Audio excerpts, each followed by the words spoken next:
Hello, hello.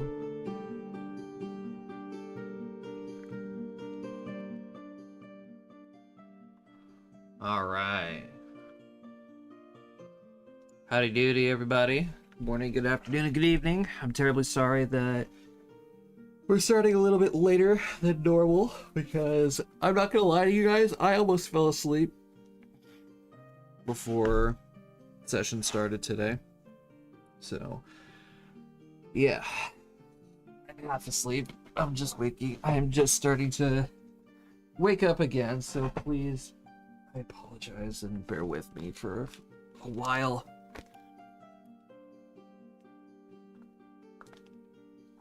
Oh, boy. I'll tell you what, guys. I have been so freaking busy. Oh my god. I'm surprised I even remembered how to go live. I have been wanting to stream for so long. I wanted to come on here and say hello to you guys again. I've wanted to do so many things, but God, between school, work, and a bunch of other things that I'm working on in the background. Not to mention getting the next campaign ready as well. I'm not gonna lie, I'm a little overwhelmed with a lot of things to do. But I think we are here. We are good to go. And we got some loose ends to start tied up. Clean it up. Different mistakes around the city, around the region. But most importantly, some side quests that the party wants to go do. That is going to take them quite far. Quite far. And those that are equally as dangerous.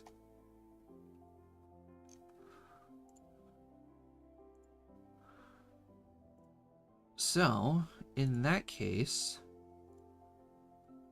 why don't we go say hello? And see how everybody's doing, huh?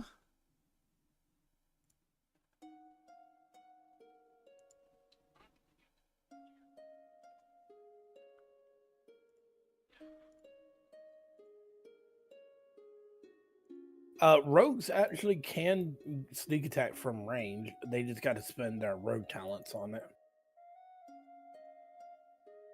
All I'm saying is that if I had a sneak attack dice, Josh would have probably come to my house and slit my throat at this point. In Minecraft. Hi, Josh. Hello. Hi, Josh. Hello. So yes, I'm sorry for the delay. I am very eepy, so I didn't wake up. We noticed. Much eep Josh had. Yes. I've been working very hard. I mean, it's all right. Last night I laid down to get some sleep, and I actually had a very sharp pain in my right shoulder at the base of my neck. Oh God. Oof. Oh. And Well, my brain immediately went. You said sharp pain in the right, and I was like, "Do not say abdomen. Do not say abdomen. Don't say lower chest." I mean, at least you didn't say testicle. Well, yeah. Well, here's the thing. Sharp pain in your right hand side of your chest near your stomach. That's appendicitis. I've had that. It sucks. Yeah. yeah, no, I mean, but yeah, trying to go to sleep. Anytime I laid down, it would just like stab me, and I'm like, all right, looks like I'm getting up. Staying up for a while. I ended up taking some ibuprofen that got rid of it. I was able to get some sleep. Fair enough. That's good.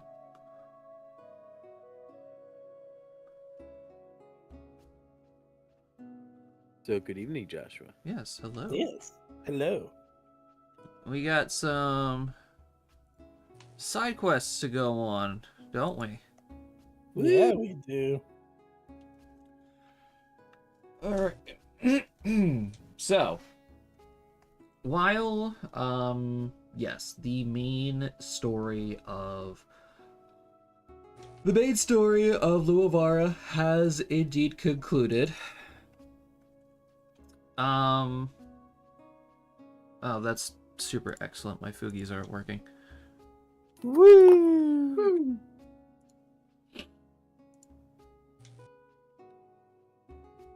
Anyway, while yes, the main story of Luavara has indeed concluded.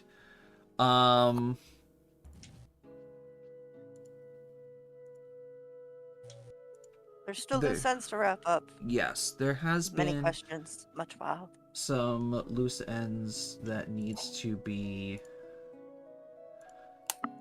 tidied up, and some extra questions that may have been lingering from the party or anybody else that had any questions regarding the events that have followed.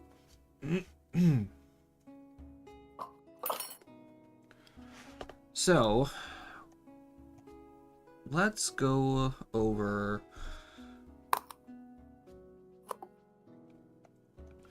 what we wanted to do.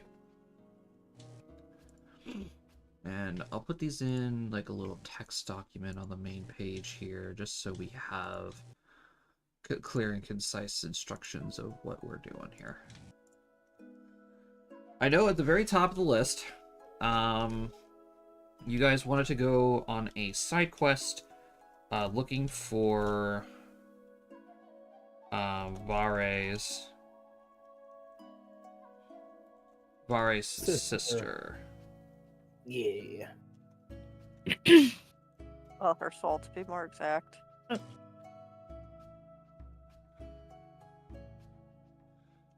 Okay.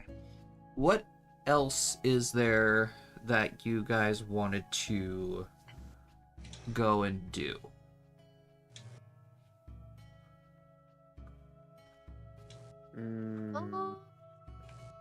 Now we think about it.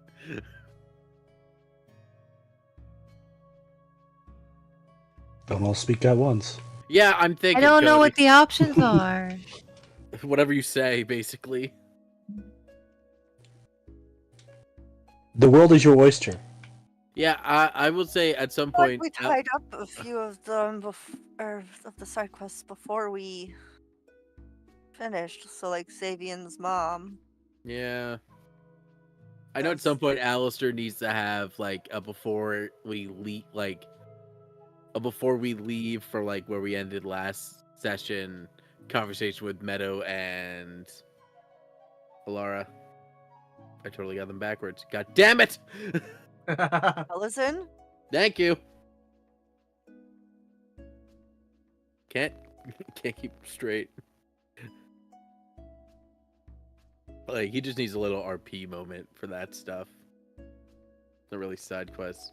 Do we don't have anything left to hunt, do we? Like We can always find something to hunt. I know we could always find something to hunt. But did we have like a specific do we have anywhere specific that we need to go still? Let me look through our notes and things like that. I mean, Not that I- technically not. Like I'm going through all of my campaign notes here, and the only thing that looks like you guys haven't done yet is just go after Vare's sister. Yeah. Yeah, there isn't much left to do. Alright, time for a rescue mission, I guess. Because I know at some point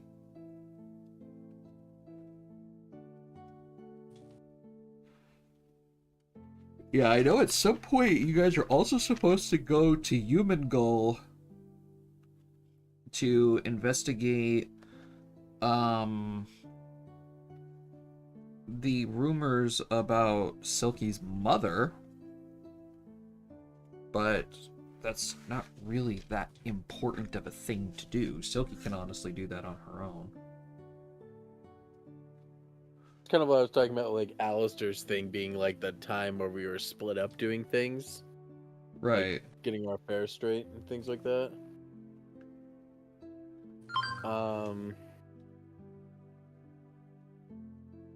We explored the marshes. We still have like some new Genesis facilities that we didn't look into, right? I can't remember. No, you guys cleaned up most of those. Because the only Good. Yeah. active facilities were the ones in the Boreal Tides, and then the one that was supplying all of those extra like creatures that were caged up in Drattle. Yeah. Glad to see that mess got cleaned up easily. And I mean, the Kitsune's village was, already coordinated for repair. Yep. Yeah. Do we need to Oh. technically? What about that big fuck all dragon that was summoned? Is he still a menace? No. No. The dragon. Okay. No, the dragons are taking care of him. The dragons took care of him, yeah. Yeah. Okay. Yeah. No, when we found out about that, Very much their mess, anyway. Yeah, it when- was their fault. Yeah. Now, when we found out about that, that's when Cody wasn't here. So. Oh, that's true. Yep, that's why I asked about it. Yep, all good, all Yeah. good. No. Yeah. No. The dragons calmed him down. It was like, hey, things are different now. We like humans now. They bring us shiny things. Yeah, I Right. think pretty much everything was wrapped up.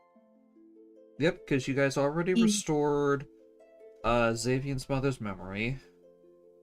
You guys pretty much have unlocked any of the secrets that were being held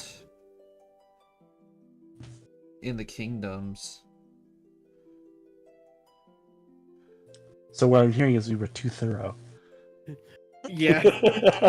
I mean, there's absolutely nothing wrong with that. I mean, you guys, I got it. I have to admit, you guys were pretty good with keeping up with side missions and everything. I mean, pretty much we were like, hey, here's a thing. And we're like, smash it. Pretty much, Except for, oh, that looks dangerous.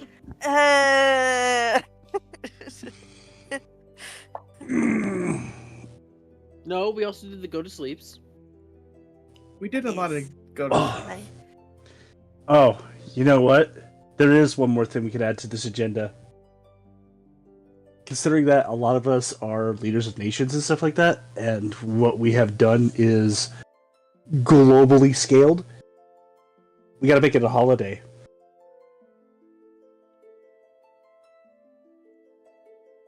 Yes. What's the holiday gonna be called? That's a good question, because we signed a Armistice. peace treaty, and we also defeated war. I think that warrants we united the entire all nations. we defeated Day.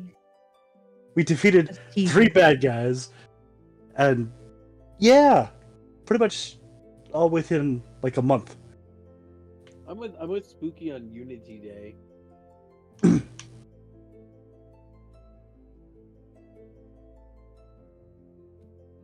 I'm with Unity Day, if that's what Spooky said. That's what I said. Geese. Yeah. Holiday? Creating a holiday? Listen, we The want first executive order.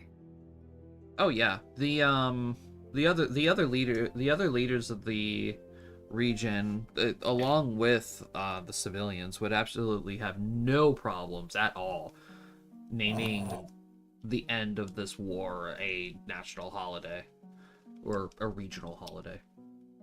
I hope not. Maybe just I think the I mean, other minor I thing mean, is it's another excuse to drink.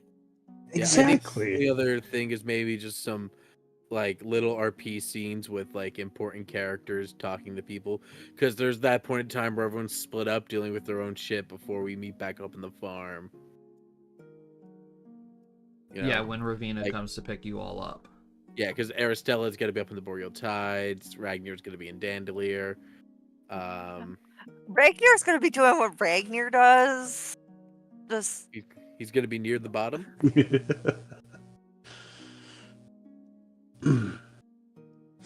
so that's how Bluma does it.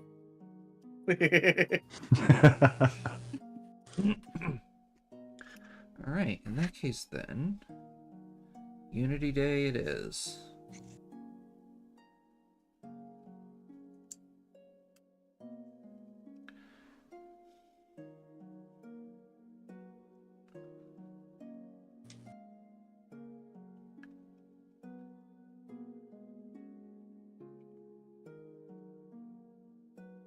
Mhm.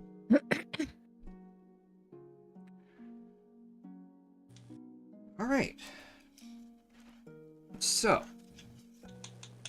after an undistinguishable amount of time, however long it takes for you guys to, settle down after the whole debacle throughout the region, people are finally getting used to the new norm.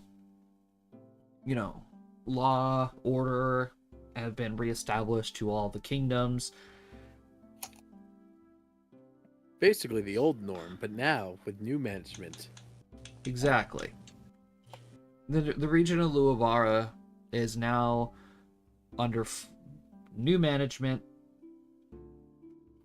with the promise and the hope of a much brighter and a much safer future. 100% control magic free. Exactly. Welcome to Silence, and it's just a big banner over the front. Now 100% control magic free.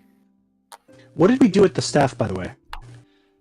Well, to answer that question, when you guys went back through the Underdark Castle ruins, into the dining hall in order to find wherever Ornoth dropped the Staff of Command. And the same thing when you guys eventually find the King's corpse.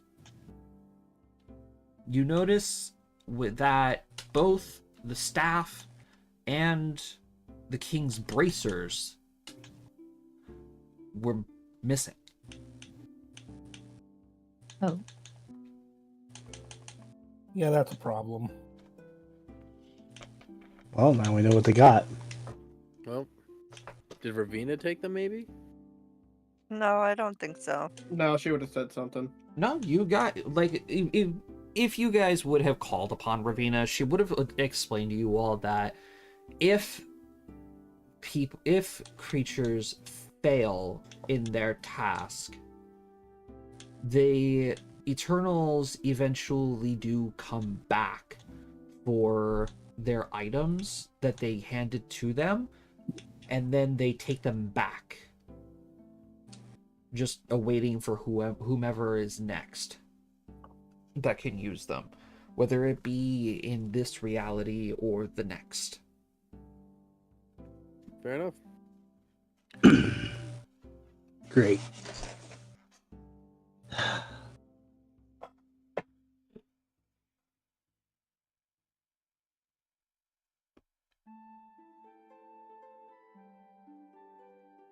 Okay, so I guess what we can do is we can get the ball rolling on Vare's sister. Yeah. Now, from what you guys already know about Vare's sister, she has been dead for quite some time. And you guys are fully aware that in order to actually speak with his sister, there is no necromantic magic that will be able to, because of how long she has been dead. The only solution available to you guys is to traverse the realm of the dead. Oh God. Not again. Time to go.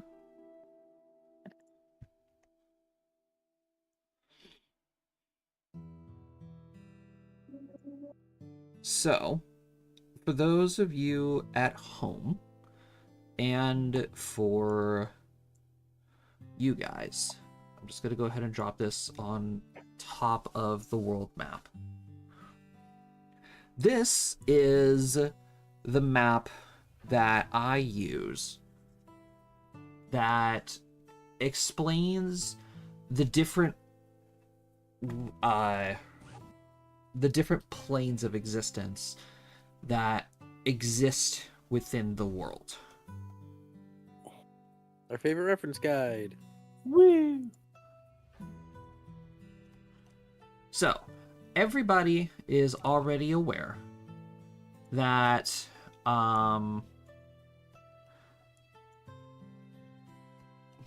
we are in, obviously, the material plane. Material plane exists of Luavara. You guys already know about the Feywild, because obviously that is originally where, you know, elves, and especially creatures such as centaurs and fawn like Bluma, originate from. Ruled by the queen, by the fairy queen Titania.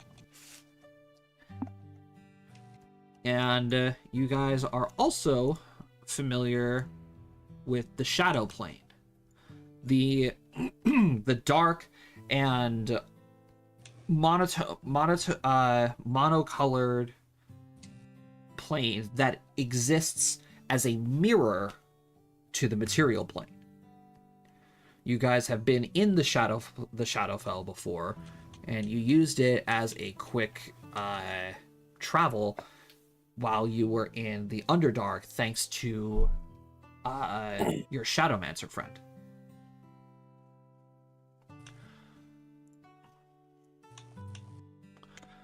So,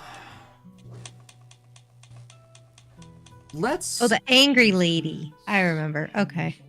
Yes, Sylvie. Yeah. I don't think Sylvie was angry. I think it was more of the entire... Everyone hated her. Yes, everybody hated Sylvie. Ah. Sylvie was the plot of Everyone Hates Chris. Oh. Everybody hates Sylv. Alright. So now, we can go ahead and say that you guys are gathered in... Let's go ahead and just say it's in Silence's archive. Alright, Silky has been doing a little bit of digging through the books and all the scrolls within the archive, and she ended up finding a couple of books in regards to planar travel.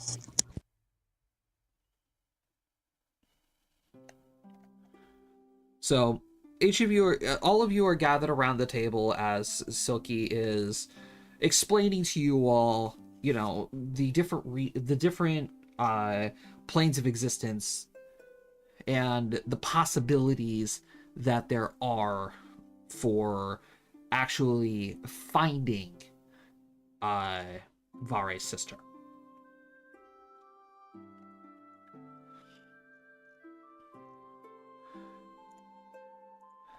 So, she explains there are a lot of different places that she can be.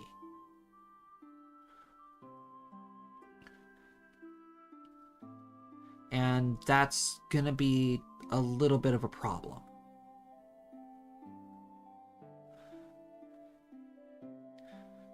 Vare, what kind of life did your sister live?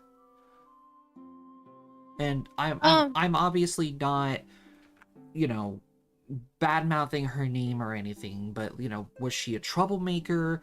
Was she, you know, No, no, no, no. a kind spirit, or like what kind of life did she live that will give us some clues to where she is now? She was a kind spirit. She typically was found at church, dealing with sick patients and any kind of form of malnourishment. She was a helper, so yeah. I wouldn't call her a troublemaker, no.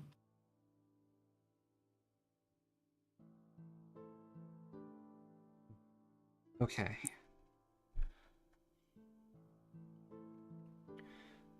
So here's at least the plan that I see.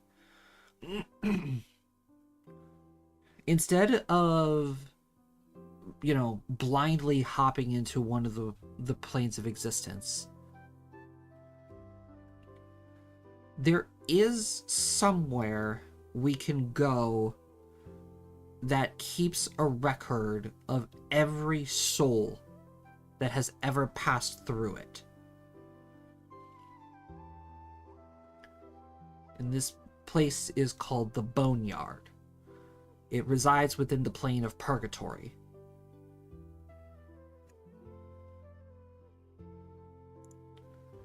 Okay. How do we get there? Hell, getting there isn't the problem. Getting You know, out is the Silky problem. pulls out the dimensional chalk that she has in her bag. Yeah, we still have that, don't we? Oh, that's right. Why does this place have to be right next to the plane of agony? Well, according to the 'Cause books, it's purgatory. yeah, Purgatory and the Boneyard specifically is the middle ground between the realms of the dead. Every soul that has ever existed in any plane of existence, for that matter, passes through Purgatory at some point. Their soul is therefore judged and then is passed on to one of the other planes of the afterlife. Whether it would be heaven, hell, utopia, Elysium, or agony.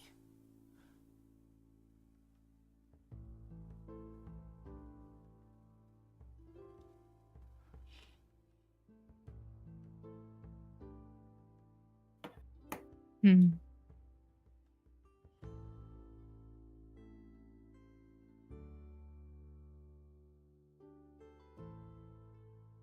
So, what my theory is, somewhere in Purgatory, in the Boneyard, we can find these records. We can therefore find your sister and somehow find a way to travel to that plane. Because once we use the chalk to get to the Boneyard, we have no way of getting home. Oh, this is a one-way trip? Good question. If we... What was her name again? The Shadowmancer. Sylvie? Sylvie? Yes. If she came with us, could she open a portal to the Shadow Realm?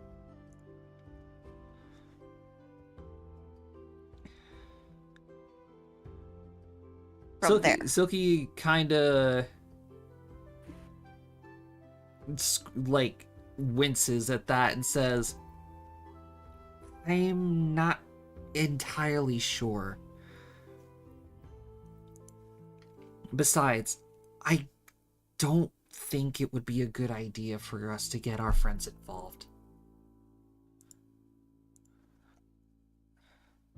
From what I've been able to read, we are breaking a lot of rules. Yeah, that hasn't stopped us before. Yeah, I was gonna say. I mean, look at 8. 8's still breaking rules currently. I know. Every second that goes by. That's another problem I wanted to bring up. It can't come, can she? Oh no. No, it's not that 8 can't come. It's that she probably shouldn't.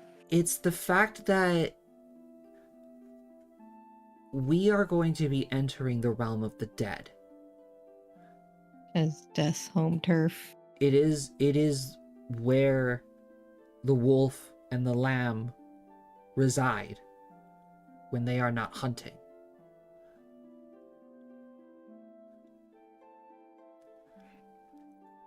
It is probably the most dangerous place that 8 can be. Hey kid, why don't you go have a coordination? We'll be back. We're gonna go have a chat. But 8's going with you guys. You're saying that like you ain't coming with us. He's not. We're going with Ours. I didn't This think is a ours s- still was. With Ravina? No, this No. that's what we're talking about. Yeah, no, we're not. I we know, but aren't going I'm with just Ravina. saying 8 doesn't need a coronation because 8's No, not. Yeah, eight's not Yeah. eight's not becoming queen of the elves yet. Nah, give that bitch a coronation. Alistair wants to excuse the party. You guys What? have You don't need one. You know this, right? you guys Yeah. have done nothing but party for the last few weeks. Yeah.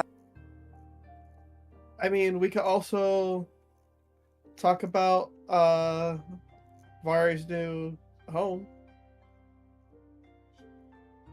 Oh, you mean the home that went up in flames? Poof! Right after I got it.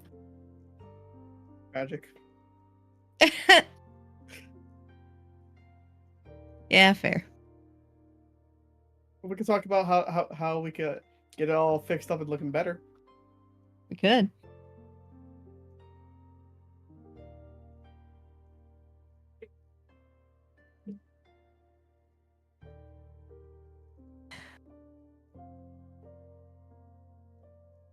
So, first we need to figure out how are we getting home.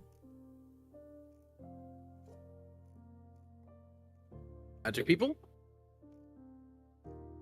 Options?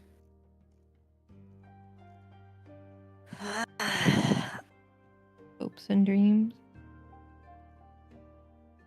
Unless we can get our hands on another Oh yeah, more chalk. dimensional chalk. But I don't Where do know we- how we would do that because didn't we get that from Isabella? No. Yeah, we found it in the It's kinda- grave. We kind of found that when we went grave robbing. You guys Yeah, went grave robbing? baby.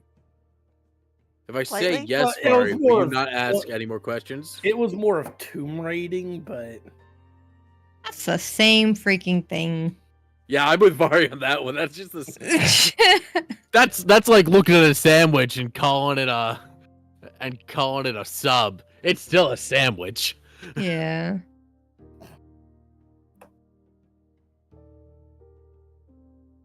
Well, like, do we know anybody that might know where we could get some? Don't they make spells for this shit? Gonna turn to the resident spellcaster. Knowledge Arcanas.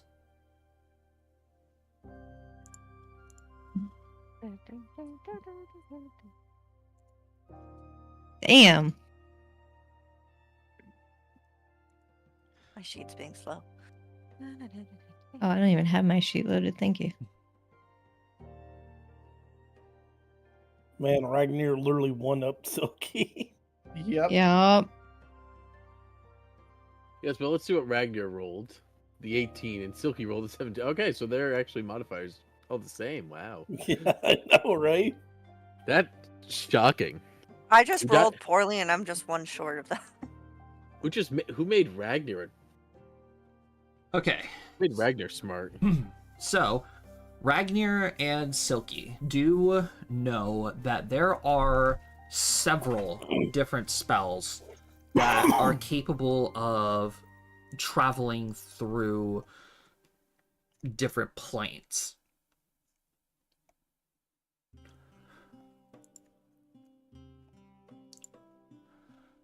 Okay, so how do we acquire those spells? And more like, how do you acquire those spells?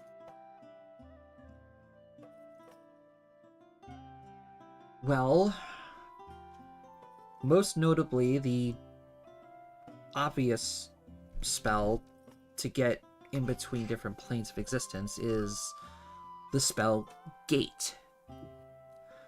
But Gate is an extremely difficult 9th tier spell. Yeah, we ain't doing that. Mm. And unfortunately, we don't know any spellcaster that is capable of using 9th tier magic. Not even the cute little mouse guy? Xavier's mom. Wumbus? My mom is powerful, but I don't think she can cast 9th tier. She can only Yeah, she can only make it up to 7th tier. Like, she has a lot of really powerful spells at her disposal.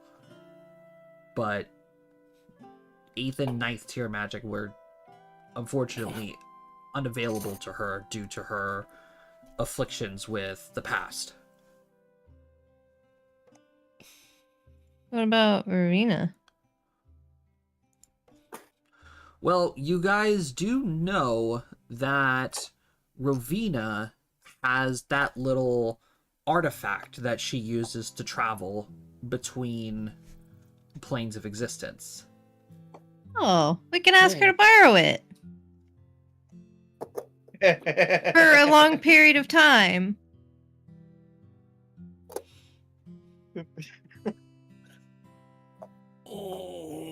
I can already see how this conversation This is gonna go great. No, it's not. Yeah, it will. I trust her. Come on. It'll be fine. All right, you do the talking then. All right. I don't think she would be willing to part with such a valuable artifact so easily. That she. Oh, I mean- Not really parting with it, but just she can open the initial portal and we We- can go through.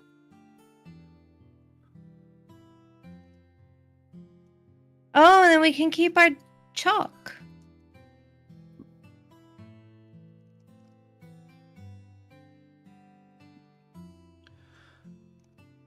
Silky is gonna like pinch the bridge of her nose and say, I know that there's a few more spells that you can use to travel between planes, but I can't remember them off the top of my head. They're not typically spells that I would be able to cast. We could ask Xavier's mother. Yeah, She she was might the have Grand some Mage knowledge. after all. Well, I know we did don't want to cover that. bring other people in, but I don't think going in blindly is. The difference Wise between not either. bringing people in and just asking for advice about a hypothetical situation.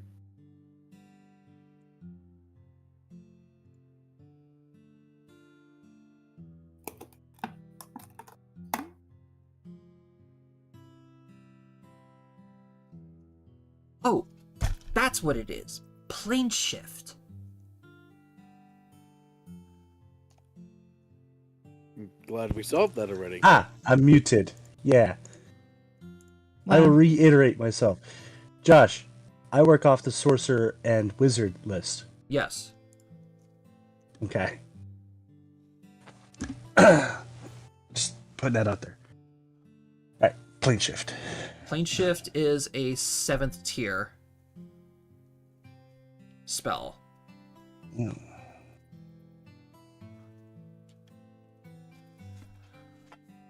Can you cast 7th tier magic? No, I'm up to 6.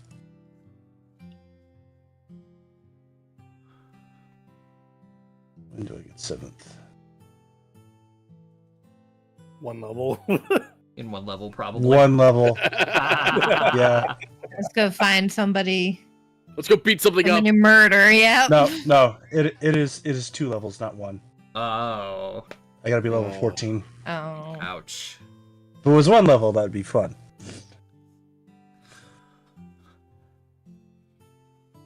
Ragnar, come here so I can body slam you. Well, how's that going to help? Because typically you get your ass whooped, you get a level. What doesn't kill you makes you stronger. Can get you stronger? Drink a little harder. Weep in Oh the my. corner. Yeah. But 7th tier magic is still doable. Come on, we gotta know a guy. Could always ask the network of bartenders. Yeah, I don't think they are the right guys to ask here.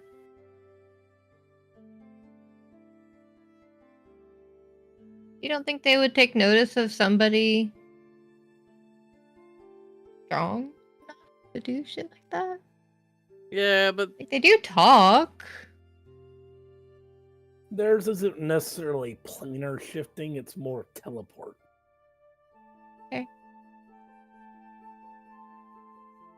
Well, I could keep looking through the archives and seeing if I can find a scroll or something that has to deal with plane shift. I could probably make a ritual out of it. I believe in you. While you're doing that, I can attempt to get the spell locate gate and see if I can't find a gate.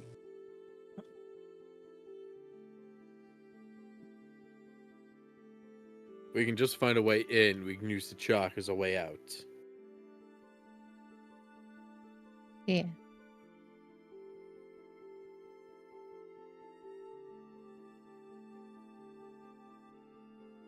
And Xavian, do you think you would be able to speak with your mom and subtly ask for a scroll?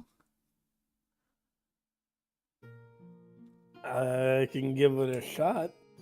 I don't know what sort of spells she knows. Magic was never really my forte.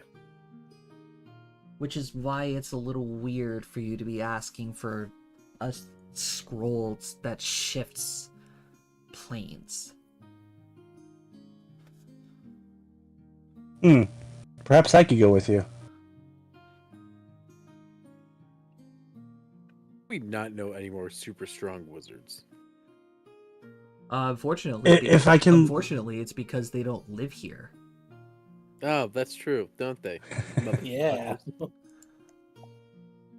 I could ask your mother for a scroll of plane shift and use it as an excuse to possibly one day take my child into the Fey Planes.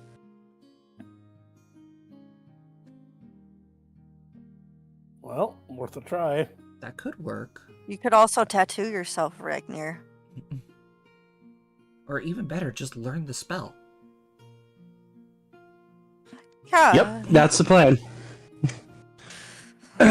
Well, I don't know if I can learn that. Well, yeah, no, you can learn higher tier spells. You just can't cast them.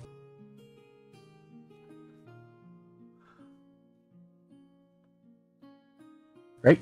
Is that how that works? Yeah, you can. You can't cast them, but then that also consumes the scroll. Yeah.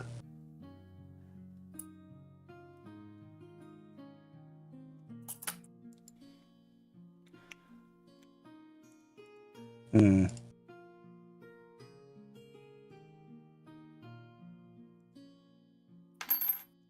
Smoke doesn't have great wand.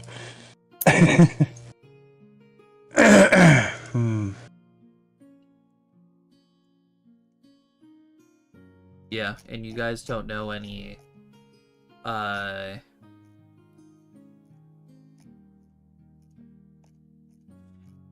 incorrect.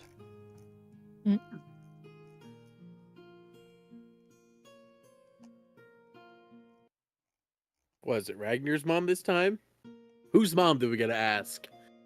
Everyone's No. mom seems to be everyone's mom seems to be a super powerful wizard. No, because I just remembered you guys do know someone who might be able to make a staff or a wand of plane shift.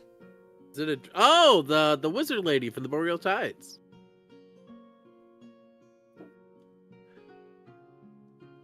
Or is it a dragon? No, Is it that little girl in the dwarf area? no, Or is it dwarf area? you were close. You were That little close. girl. You were close with the Boreal It's like Tides. the Is it the woman who enchanted our shit? Nope, not her. No. The rabbit? The blacksmith. Oh. dragon? Oh yeah. Oh. dragon day. Yeah. Yeah, the half dragon. Yeah, dragon daddy. So I say we go. If he can, we should try and get a staff of planes.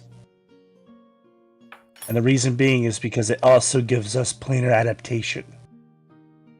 Oh, but it only gives one person. Shit. We only need one. We only need it one. You be able to use once. Well, no, because we would have to go to the boneyard, find out where Vare's sister is, Oh. get there, and then get home. All right, so we needed to be used twice. Well, a staff of planes will allow you to eat plane shift 5 times per day. That's crazy. Yeah. It also has planar binding and planar adaptation.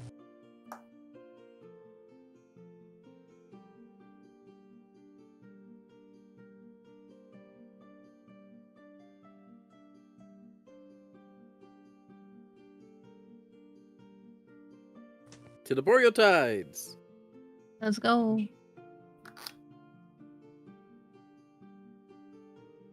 Well, not so much to the Boreal Tides. It's more or less talking to those who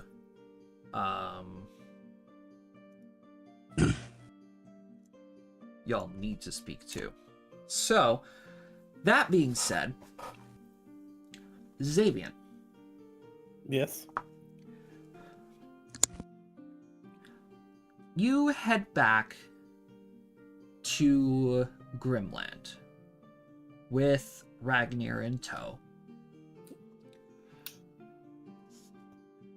With the knowledge and the intention to try and convince your mom to give you this super powerful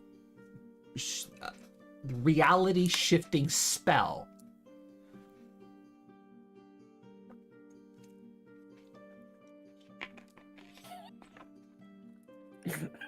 Oh boy. This is our negotiation team. We're fucked.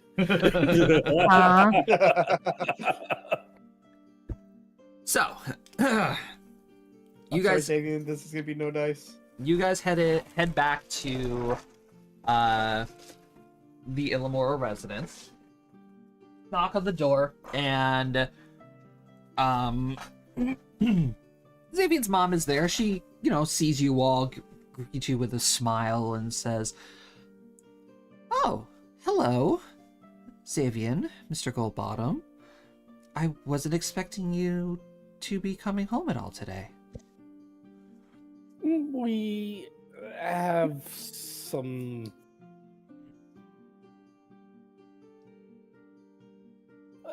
We have some. Ma'am, I have a favor to ask. Oh, Please come in. Come in. Hey, Alistair. How much do you want to bet?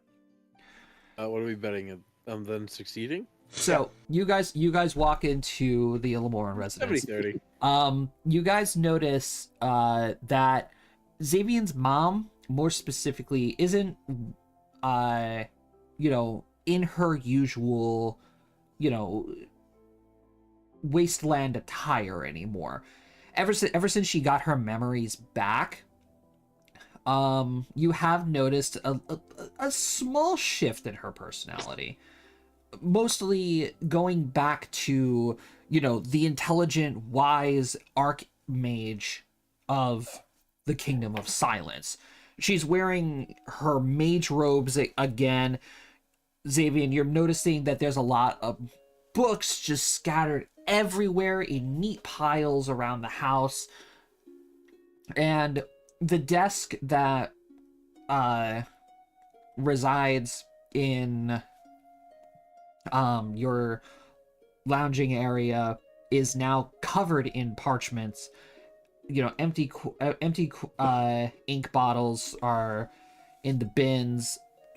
She's been doing a lot of work now that she has her abilities back. I think Xavier would take a look at it, like the parchment, can't understand any of it, get a headache, and just walk away. No, Miss Ilamora will come back with a tray of tea. And, she sets it down on the coffee table and, gestures for the two of you to have a seat. Please, help yourself. So, what is it that you wish to speak about? What is this favor that you two needed? Well, I was hoping... Go ahead. I was going to say, Ragnar. Okay. Well, I was hoping to procure a few spells, but I'm not sure if they are in your repertoire. That's right. You do practice arcane magic, correct? Yes, ma'am. Very well. What kind of spells are you looking for?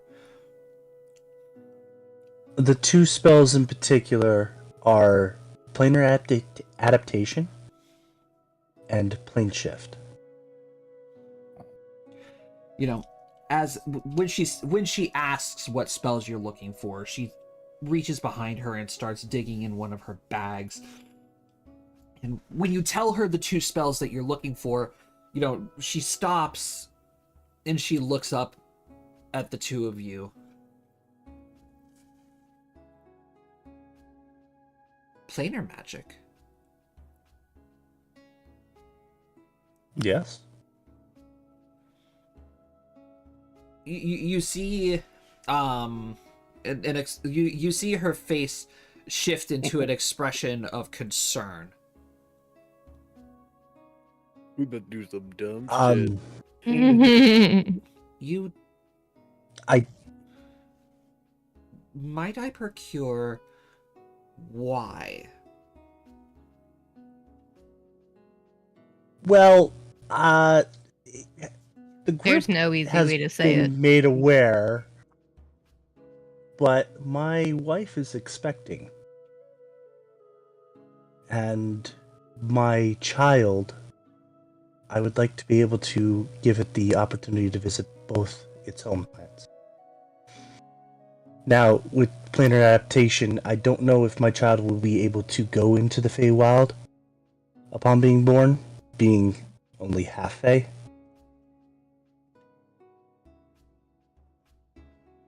Roll me a bluff check. Myself. Yep.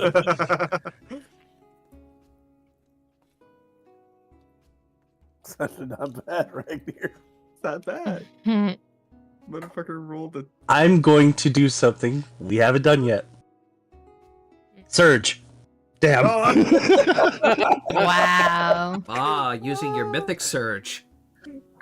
Mythic Surge didn't do shit. Okay. Well, I needed a +1. Okay. makes her doing shit. Josh, I mean, that's technically, the it is challenge. true. It technically is true, but at the same time, it's not. I just heard the Like, I'm lying okay. for the Pacific use Okay. of it right now. He does plan on doing this later on, but for now, Mhm. But uh, no, For all intents technically, and purposes, at the current moment, technically it isn't a lie. we've been down this road before. I can only hope. Miss Illamora, she smiles at you and says, "Well, my congratulations." Well, I'm so excited. So get even more. Laying it on thick. Lay it on thick. That's his only option at this point. No, he really is excited. He's like bouncing for joy and everything like that. You just gotta lay it on thick. you see Miss Illamora like pause and think for a moment. She finishes fishing out her book, and when she pulls this thing out, like, this thing is probably one of the largest books that you have ever seen in your life. It And we know is Silky. it's even bigger than a lot of the books on history that Silky has pulled before. How This big thing- are Silky's eyes right now? She ain't there. Well, she's not here, unfortunately. Oh, that's right. Like, you remember the pedestal in the Archive of Silence, where, the history book laid, and this thing was pretty freaking big. yeah. But the book that Miss Illamora pulls out is almost as big as Ragnar himself. It's a Damn! big fucking That's book. a 4-foot tall book. She pulls it out, she grips it by the two opposing corners, and then she pushes it together and shrinks it into a grimoire-sized book, but it is still really, really thick. It's got the 3 C's. She makes it float, and she flicks her wrist as the book opens up and pages start flipping like crazy. I am unaware of what kind, or forgive me for saying that if I sound rude, I am unaware of what race specifically would be the offspring of a dwarf and a faun. Oh god, here we go. But Would there be such a race? a Adwan! seeing as though they would be half fae, or at least have some kind of fae blood in them, they shouldn't have a problem with adapting to the effects of the Feywild. That is good to know. That still, however, leaves myself. If I wish to join my family and meeting, say, Blooma's parents, traveling to the Feywild would be unhealthy without some kind of protection. Would it not? No, you are correct. Any sort of planar travel must be taken at the utmost caution, because at least in my knowledge, planes outside of the material plane have their own rules. As we know time and how the material plane functions, there are instances, such as the Feywild, where physical things that you would be used to here on the material plane, your weight, your perception, etc., would be different in the Feywild.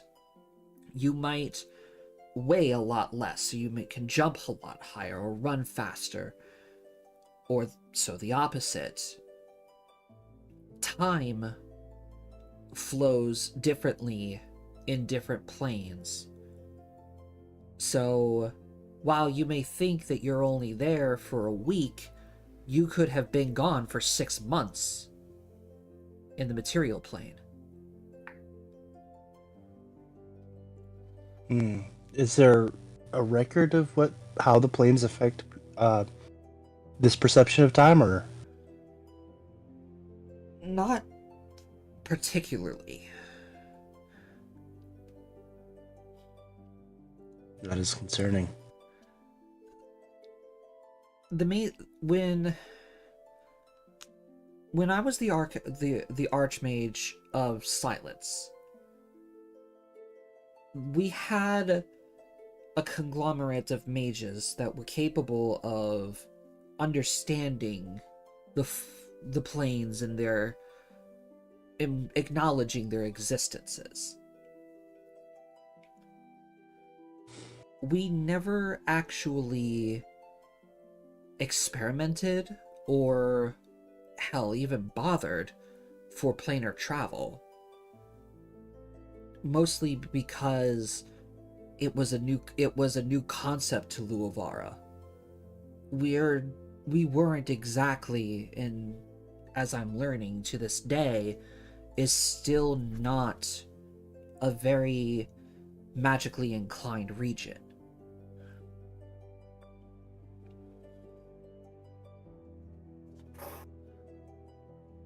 You might be able to find records or information regarding the planes if you were to visit one of the colleges of Astria, but getting there is, at the moment, almost impossible.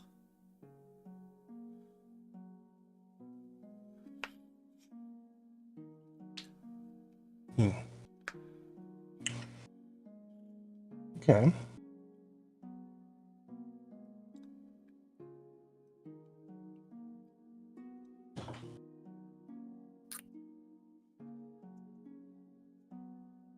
How well versed are you in these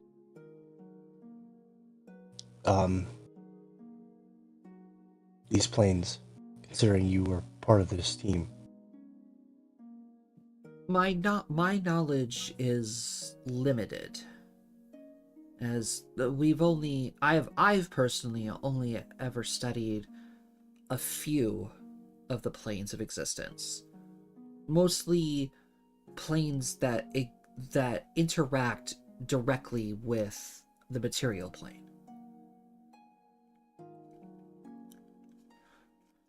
Could you be more specific in the planes? That would mostly be planes such as the Shadowfell,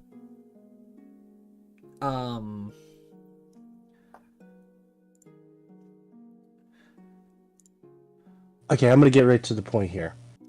Do you have any knowledge on the Boneyard? all We right. really did. Just Wow. Subtlety is now gone. I know, right? Good thing I'm not there. It never would have happened. The reason why Xavier's kept his mouth shut is because this woman's always been able to tell when he's lying. You see, As soon as he says it, I just immediately facepalm.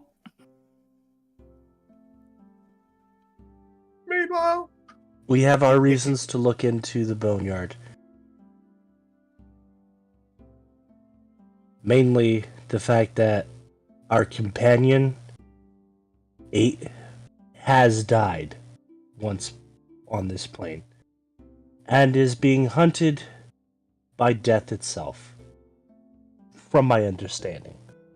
So the more we know about it, the more we can do to help protect her. Also not a lie, but not the full truth. You're still doing still avoiding the main reason. Ragnar, make me a will save. Oh shit. Zone of truth. At that point, you should have just brought me along. You see her book stop at a certain page. She reaches out her hand, and you could see her hand create a shining blue arcane light.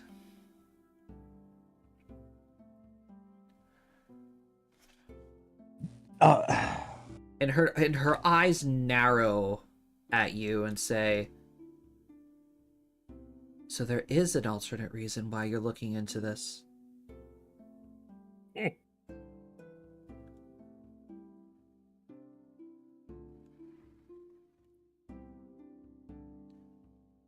Alternate? Okay. There is Well, another, yes. another reason.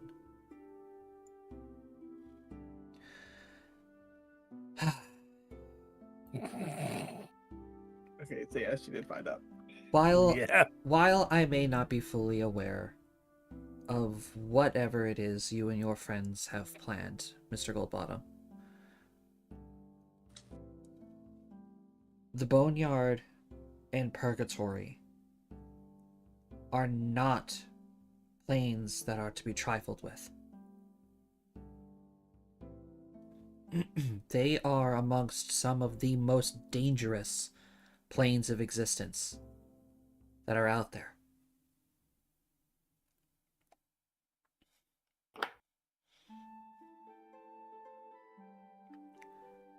It, while, to at least my understanding, is a neutral plane, that does not mean that there will be things that hunt you. Your companion, I understand, has met a tragic fate at some point in your travels.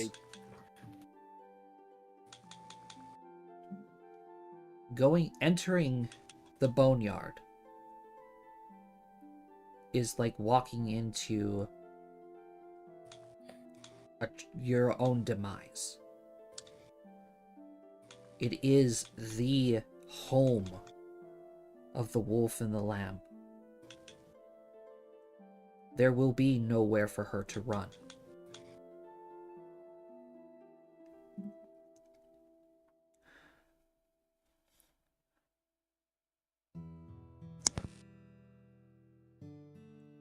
But most importantly, if something were to happen to any of you in those planes of existence, there is no coming back.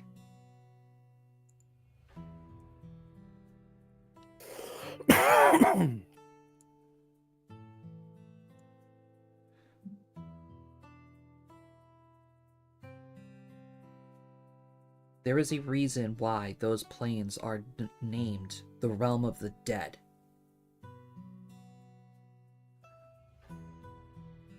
No living soul is supposed to go there.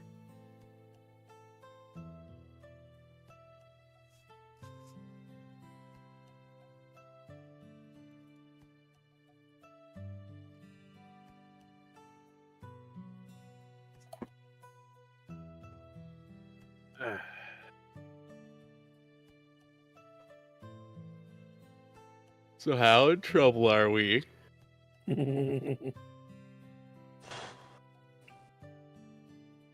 Okay.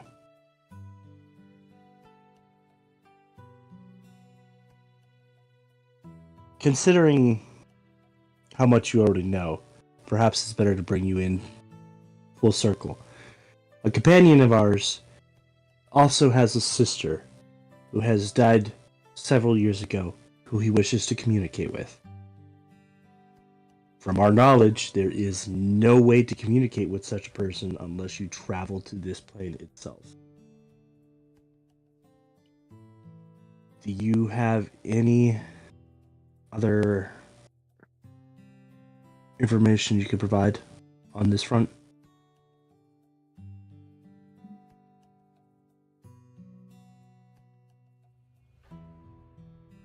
She's gonna uncomfortably shift in her seat and say,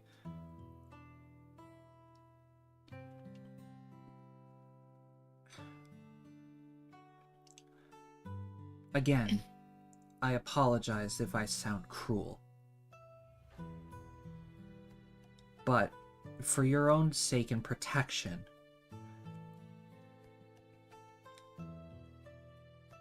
I would personally suggest that he waits until it is his time to see her again.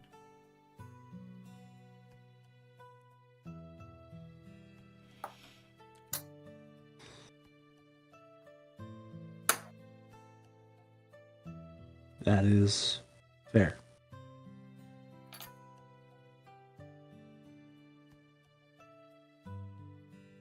Now, I will say we had no intention of hiding the truth from you.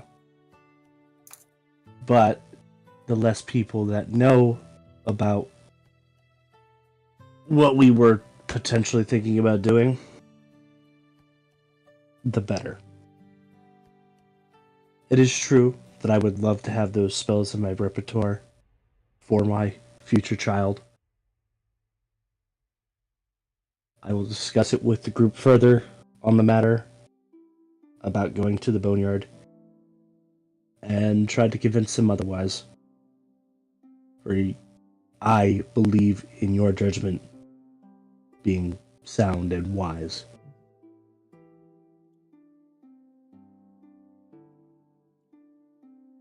Well, I thank you for your respect of my judgments. There is one other that you can speak to, in case if you need a second opinion.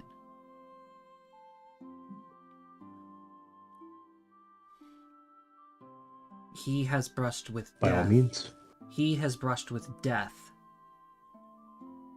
far more than anyone that I can hope to dream of.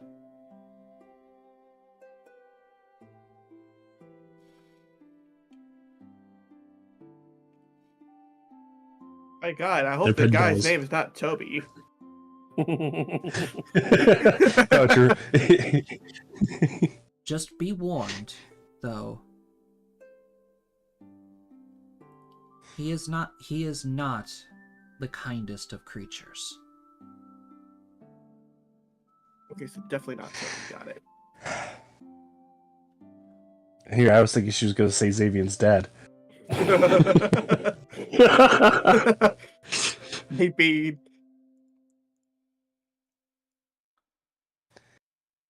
All right. Well, if you could point us in his direction, we will seek his advice as well.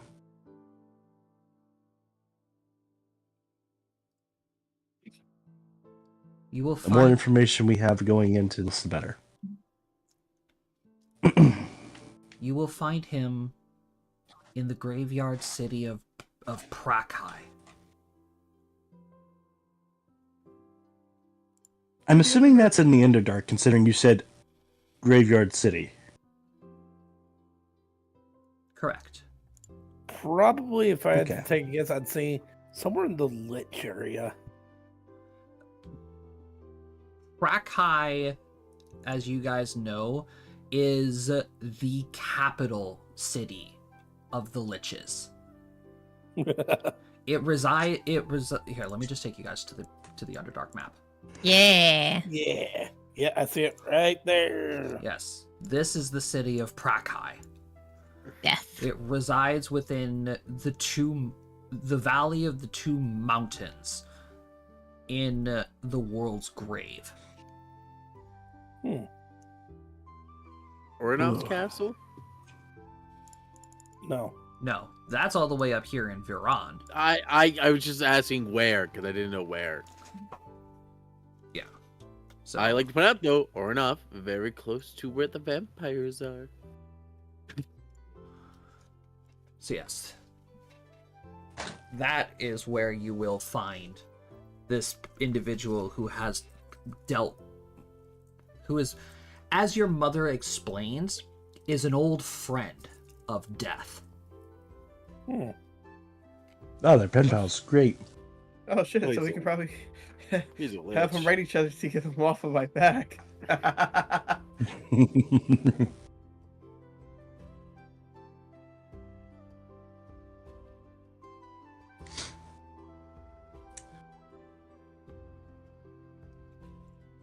Okay.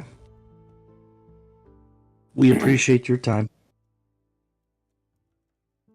Thank you, Mother. Um,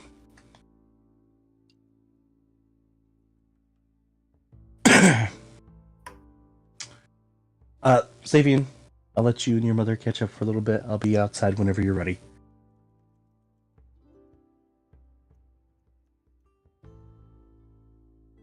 I'm riding your steps out.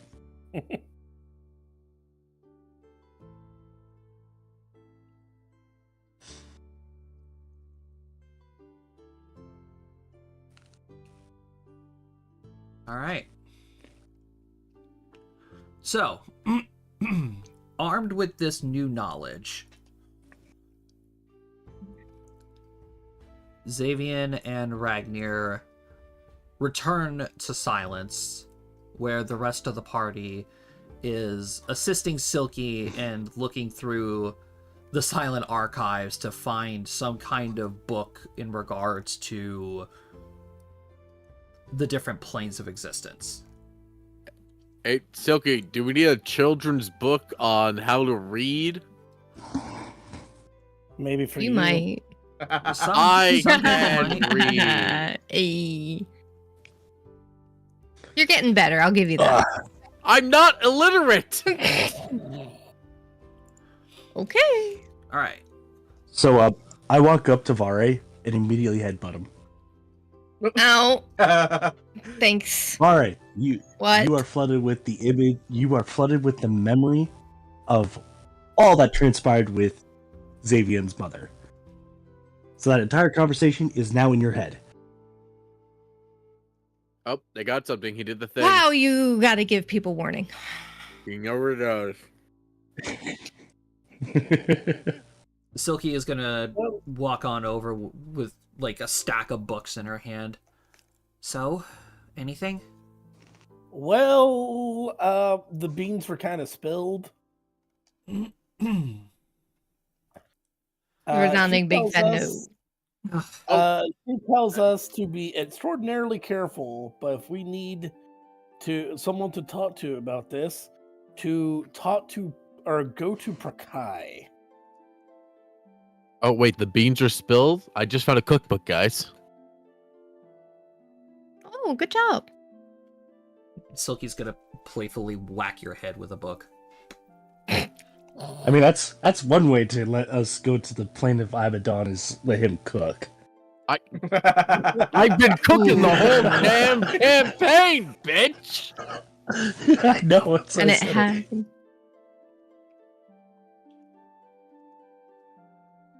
Well, What I meant is let you follow a recipe. okay, obviously, yes, we have to be careful.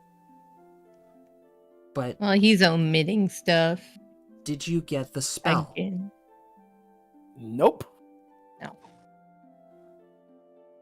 No, she didn't give us a spell? No, she did not. Damn.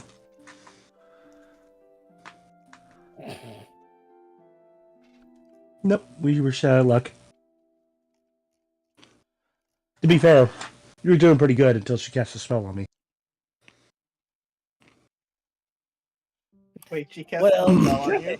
she kind of cast that spell after you kind of bluntly just said, "What do you know about the boneyard?"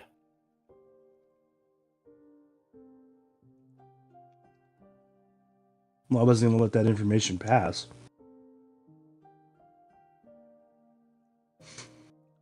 If she had information on the place we were going, and where we're going is pretty dangerous,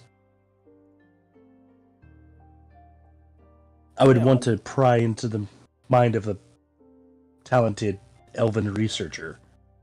We knew this place was dangerous, though. Okay. What did she say about Perkai? That there's someone there who's buddy with death.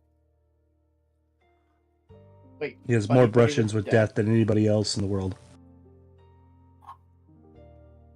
Well, according to the maps, That it's likely a lich. Did we get a name for that person? Nope. Hmm. But you guys can go ahead and make me knowledge history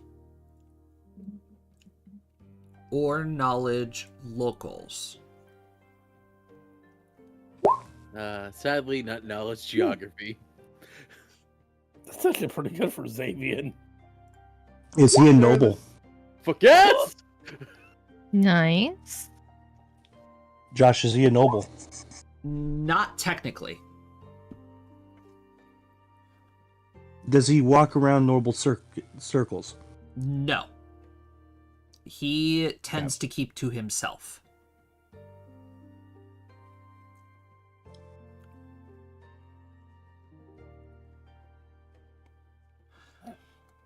Okay, so surprisingly, Alistair is the only one who made this check. Damn. Because skills don't crit in Pathfinder. I Critting know. on Pathfinder only gives you a plus 20 to your check. I know. And the DC was a 40. Nice. Alistair, Yeah, what's up? you distinctly remember on your travels one day Silky was reading some of her old storybooks out loud, expressing, some of her favorite fairy tales that she used to love. One of those books in particular comes to your mind when you hear from Silky that one of the creatures from this storybook is still alive. It is the antagonist of the story The Knight and His Maiden. Oh shit! I forgot all about this. I do remember that now, actually. It was the antagonist of the first book of that series, Skitherix. Okay. So Alistair is like sitting in a chair, like pushing it back with his feet up on a desk, and it's just like casually like playing with a book in his hands, and he just like stops, thinks. Hey, Silk, you know that Knight in the Maiden story you like? Ain't that Skifritz fellow still alive? Wouldn't he be a good candidate for this? Silky's eyes immediately light up. Oh my god, you're right. I tend to be. I immediately just fall.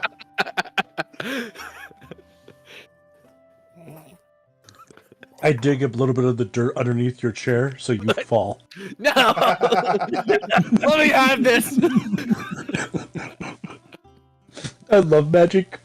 So immediately Silky just drops every single book that she was carrying at the time and sprints over to her bag.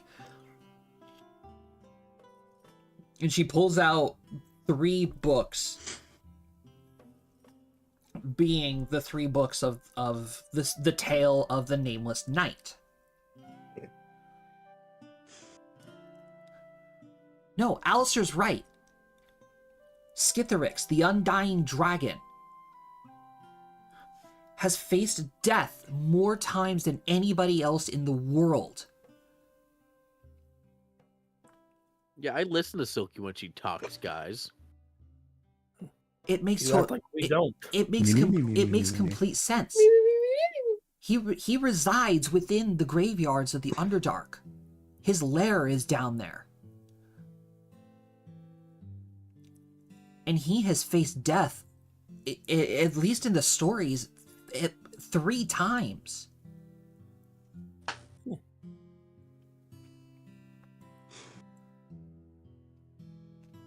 Sounds like me and him will be become best friends.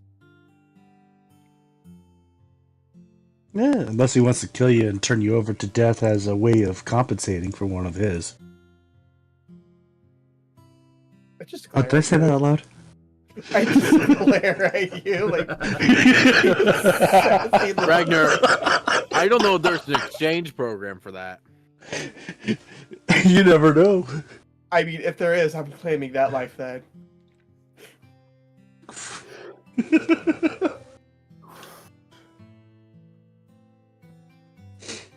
If you're gonna try That's to kill funny. me, I'm gonna fight back.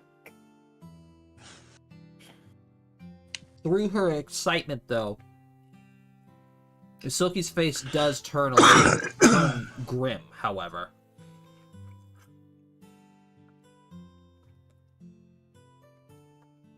There's just one problem, though. That problem being? Skitherix's domain, at least for what I've been able to read, hasn't been touched in centuries. So we just walk on in. It seems to work everywhere else we go. I wouldn't be so sure about that. She's gonna put the first 2 books of the series down and open the third towards the rear of the book. And she'll read an excerpt from the book stating, as the hero walks into the lair of his long thought slain enemy, the smell of rot and decay alone was almost enough to take him down. And the sight of the undead dragon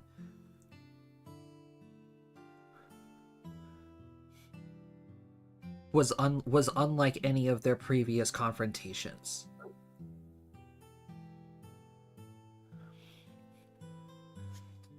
Skitherix, specifically, is not exactly a nice guy.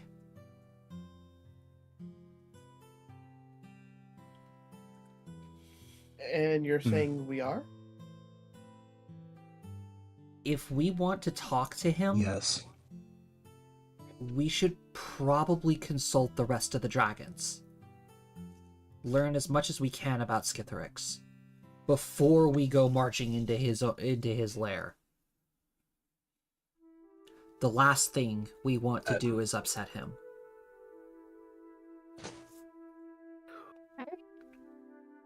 I think it's fine. That's a good plan. Okay.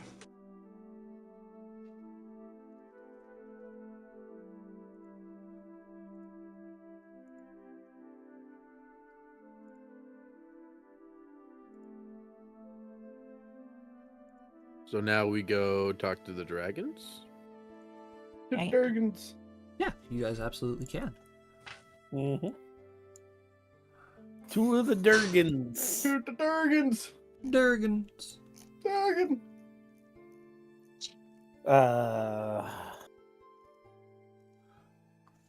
Right.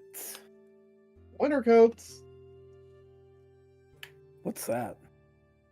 Fuck you.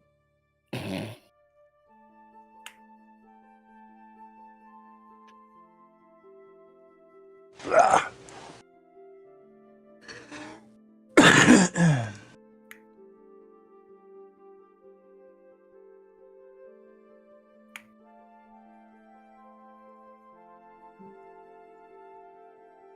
All right, give me just a second here. Whee.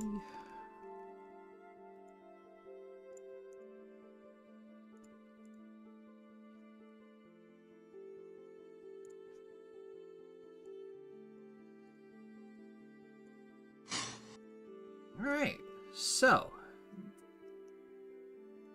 party gathers together and makes your way with the help of either Aristella's boots or Ragnar's magic. Teleports you guys to Ebon Keep.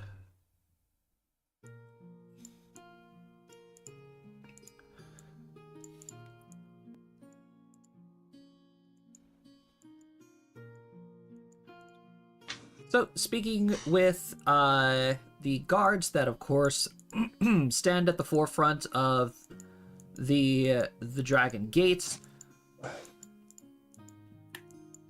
you let them know you want to speak to the dragons themselves about an important mission that you guys are on.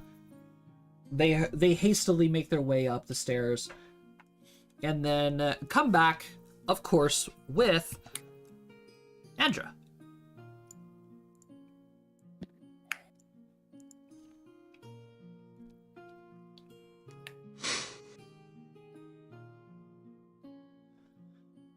Good evening, Miss Andra. Hello, Andra. Wonderful to see you again. Sup?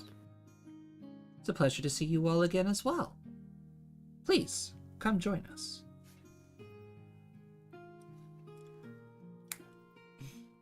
So as you guys start making your way up to the Draconic Sanctuary at the top of the mountains, Andra just casually has conversation with you guys, catching up on, how things have been recently. She informs you all that through the collective assistance of the dragons and their magic, they were able to successfully rebuild the Kitsune village. And all of the civilians and Lady Rin, her assistants, and everybody have been able to go back home. That's good. Wonderful to hear. So, as you guys enter the domain of the dragons, you could see a couple of them in their dragonkin forms just flying around, doing about their daily tasks and such. And Sethar is there to greet you all at the peak of the mountain.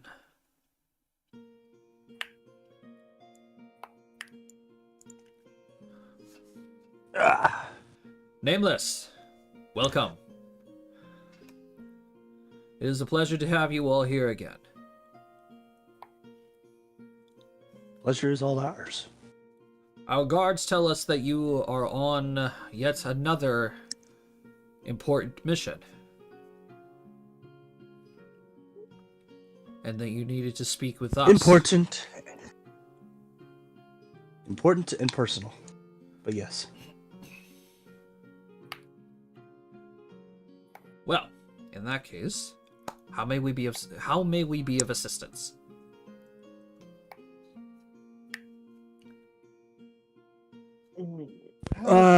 We seek audience with a certain member of the dragon race.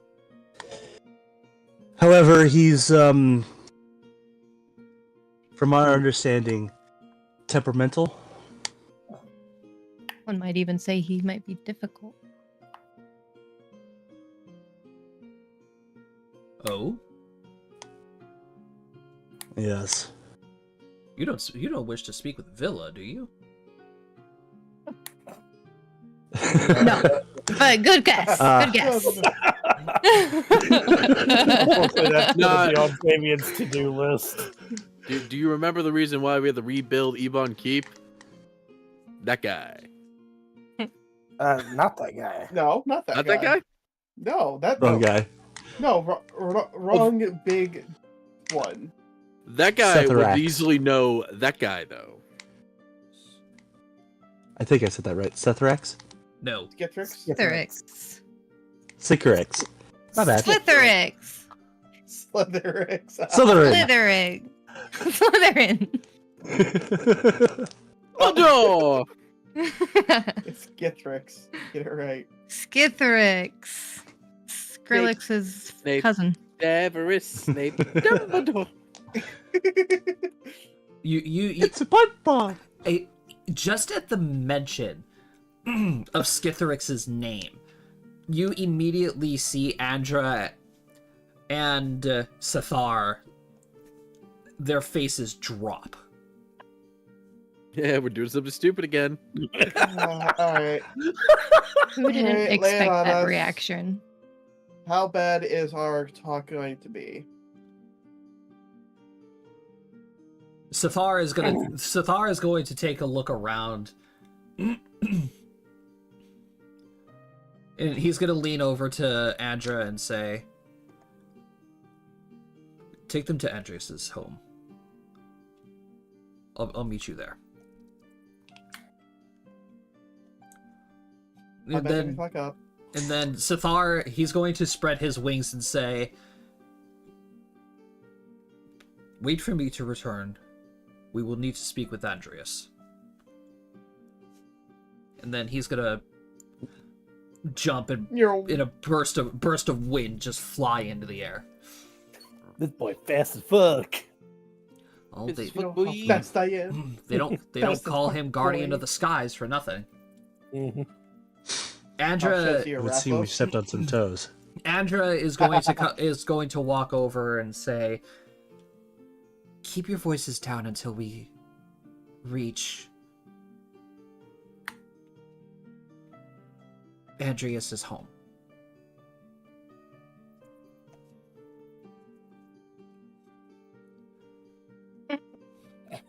So she will hastily, usher you guys towards one of the larger houses that reside at the top of the cliff.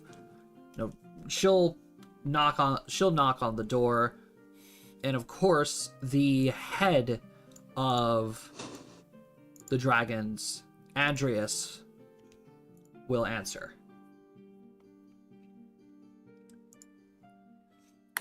Andra and the Nameless? What is Andreas, this? What is this about? Andreas, my good sir, we are here to ruin your evening.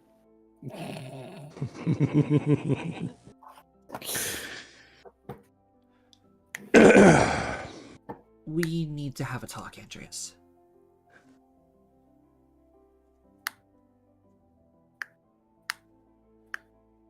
Oh boy.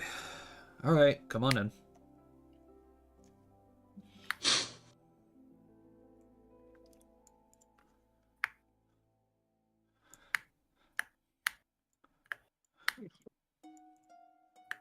So, Andreas will usher you guys into his home. And, surrounding you guys is surprisingly a fairly normal-looking house. It's very modest, based on the size. Correct. And for the home of a dragon, it's very neat.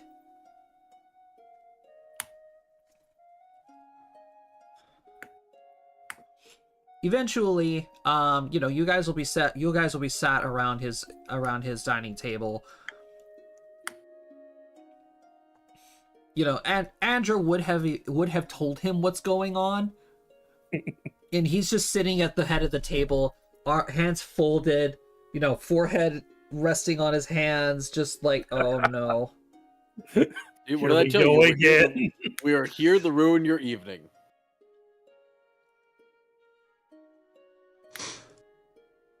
I was not lying. So, it's super awkward the whole time after Andrea tells Andreas what's going on, because he doesn't say a fucking word. If it gets too bad, Alistair's just gonna pull out a deck of cards and start playing solitaire. Ari's gonna steal a card and stick one in between Goobus's eyes. The card slowly starts to dissolve. Just give Bart. Alistair gives you just the most glaring death look, pushes all the cards towards you, and pulls out another deck. Because I'm always prepared. Because I'm always prepared. Fuck off, Batman. All right, well, Goobus, enjoy your dinner. You owe me a deck of cards, Mari. Nope. Goobus does. Guess who's Goobus's owner is, Vari? Goobus is an autonomous entity. He just follows me because he loves me. You get the slowest blink stare ever from Alistair. You've been practicing. I'm proud. It's literally 2 copper. Damn, someone's And 2 copper I don't have for you. Is even more stingy than you are. I can't tell who's gonna win this petty battle. You or you? So, eventually, to break the silence of the house, there's a knock at the front door again, and Adrius doesn't even bother getting up. He just shouts, "Enter!" And Sithar eventually comes back, now followed by 2 more dragons behind him. Oh boy. And I suddenly feel very small. and you guys realize that it is the other dragons of their leadership, including Villa. Oh, I was gonna say, where's the crazy one? so didn't they expect this to turn into an entire council? Okay, so on a scale from 1 to how fucked is our request? I assume we're fucked. I'm hoping this is a gathering of knowledge. That's what Vari's banking on. He doesn't want to be scared. Hey, motherfucker, don't tilt to me. I'm pretty sure this is going to turn into a lecture of why are you guys doing something so stupid? Oh, we're gonna get scolded. I hate being scolded. Why did me and KP get tilted? Where are y'all? What the fuck? Stop. Oh, upside down. Wait, can you flip?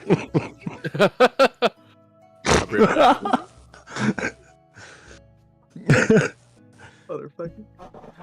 So, as Sithar and the other 2 dragons take their seat, Villa, being her spontaneous self, of course, just takes her place along the wall as she's giggling to herself. Oh no. Oh boy, have you all gotten yourself into the biggest of trouble now? Okay, how Gotta come bad some is it? territory. How bad is it? We'll be fine. Don't worry. Adrius, of course. Adrius is going to just give you. He's gonna like fold his hands like he's praying and just point his fingers at you guys. Explain to me why it is that you all seek an audience with Skitherix.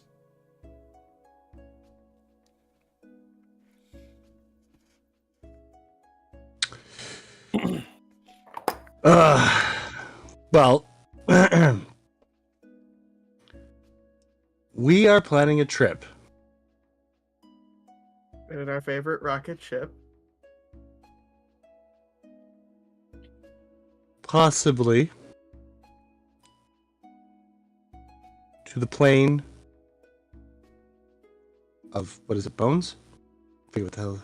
The boneyard. Boneyard. We plan the Boneyard. And we seek knowledge that he may possess. I can just imagine that her cases at us are like. Villa, Looking at And this I will- room, and I will say- I'm not I will going do to even this. attempt to lie. I would do this. The main two culprits points to Vari, then points to me. Villa is going to be standing over at the wall, just giving her greatest impression of an anime villainess, just giving that kind of laugh. Oh no, the Caitlyn laugh. Yeah. Oh. Yeah, I don't think I can do it. Sithar specifically is going to look at you all and say, "Are you mad?" A little. Maybe. You guys should know this by now. This female dragon here is going to speak up and say, "The Boneyard is specifically for the souls of those who are looking to pass on. What reason would you all have to disturb that?" We're not really trying to disturb it. Just trying to poke our nose around a little. The green dragon is going to speak up and say, "Living souls within the Boneyard itself will already be enough of a disturbance." Well, we'll keep it to a minimum. Sorry.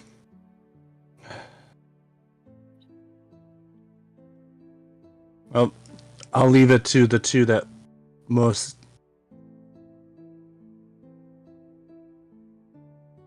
I'll leave it to these two, as a point of Ari and 8, to explain the situation. I've done it enough.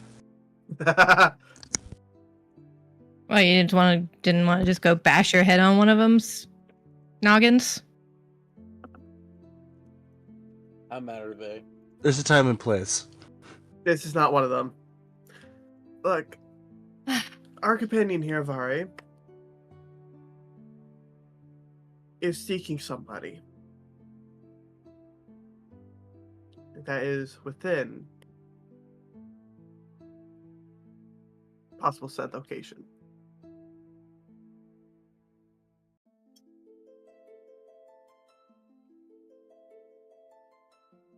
Looks over to Vari. Well, yeah, what he said. They said. I just.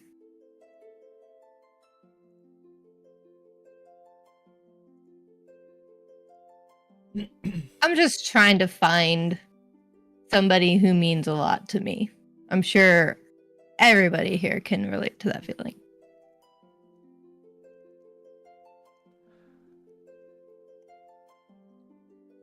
For you to want to walk through the plane of death, this person must be worth your own, not only just your life, but the lives of the rest of your companions as well. I would be willing to walk there alone if they decided their safety was more important. They are here on their own free will. And in fact, I'm very grateful for that. I don't think I would be anywhere near where I am without them, so.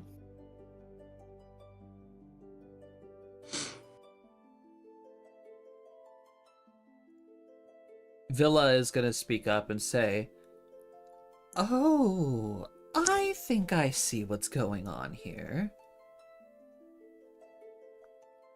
You wish to have an audience with Skitherix.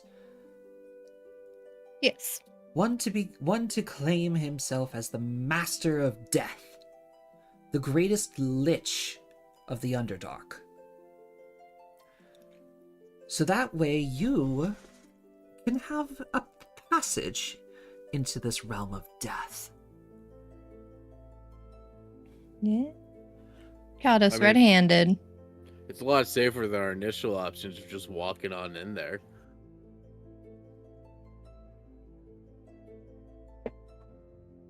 Yeah, but we don't have a way out. Well, I can certainly say at least you've gotten more cautious over the years. We are planning a little bit ahead. I know, don't flatter us that much, it'll go to our heads. Yes, don't flatter us because remember, I'm still the unknown variable. Of Shut how up, I would affect- you're staying at home. We're gonna chain you to a desk and give you a bowl of Cheerios. Do I You at go least get nowhere honey? near anything that involves death. Do I at least get honey? We'll talk about it later. That might upset your stomach.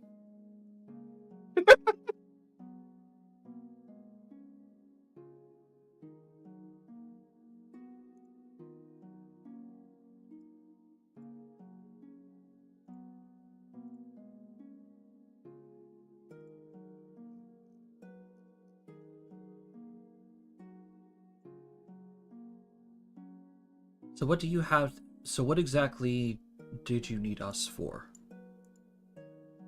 Well, we were hoping on a little bit of advice on how to talk to him and not, utterly piss him off and put us 6 feet under.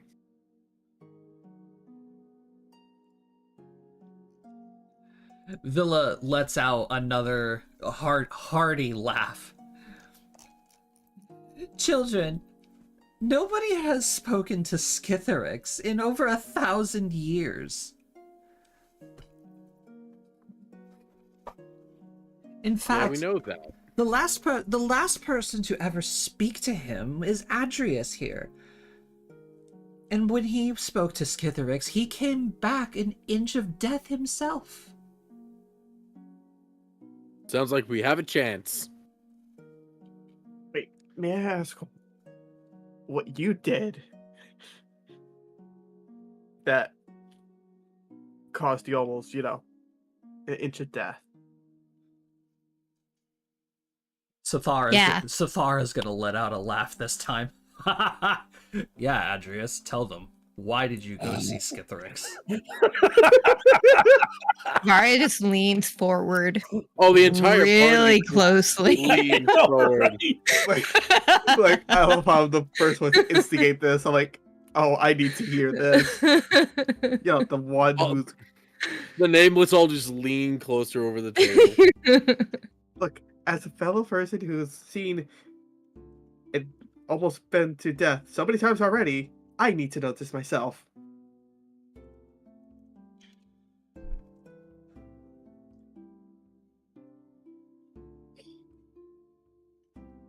Adrius just lets out a sigh and says, as the leader of the Draconic tribe, I seek to prove myself strong enough as their leader. So, I went into Skitherix's domain, knowing that he is the strongest of our kind, seeing as though he is the oldest of us that walks this plane.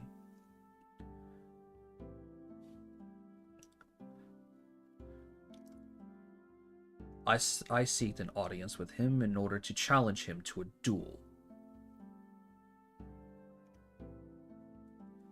I see. I might have lost. You got put in the dirt.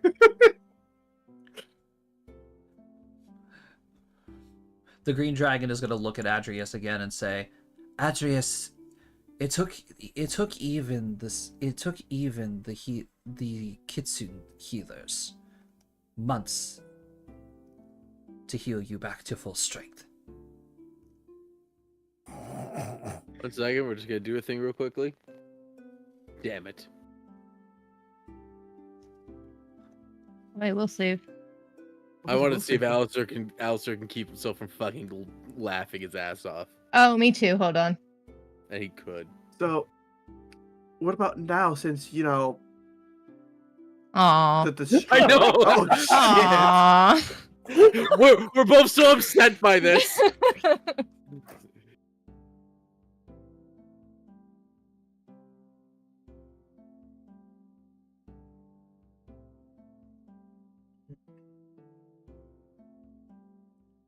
The point that we're trying to make is very simple.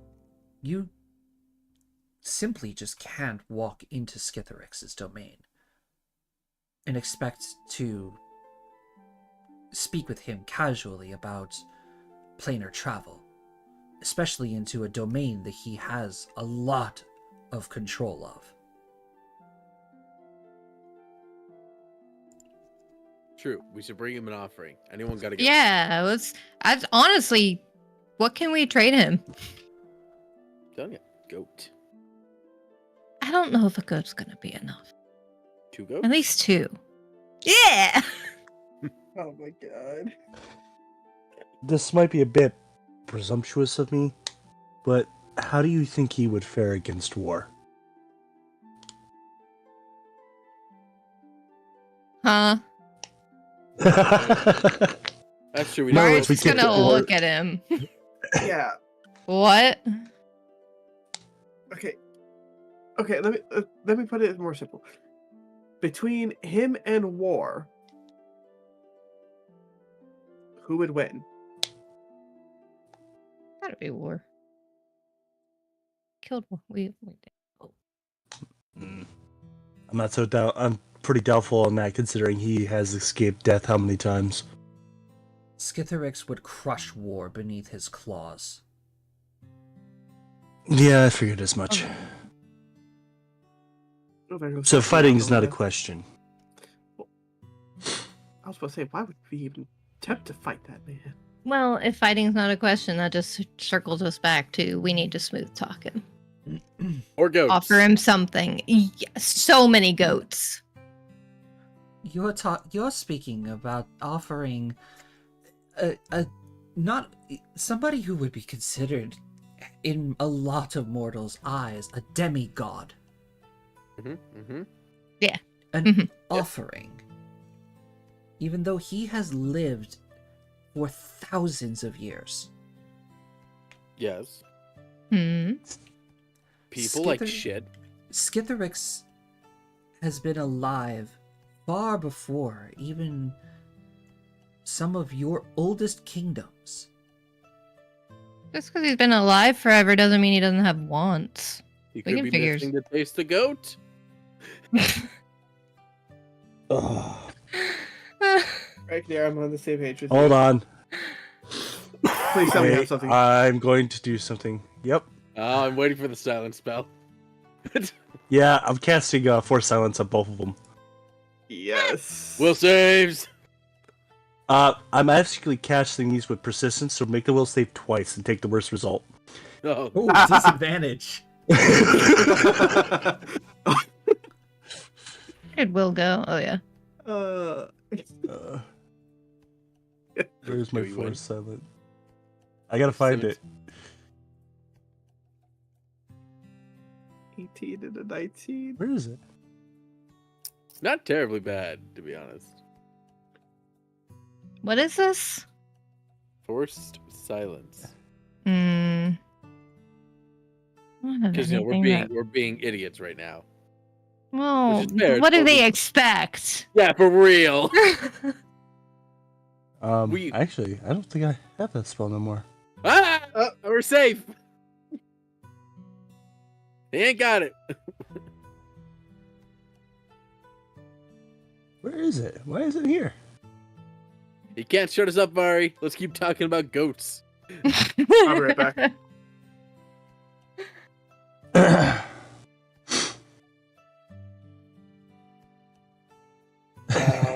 It's a first level spell.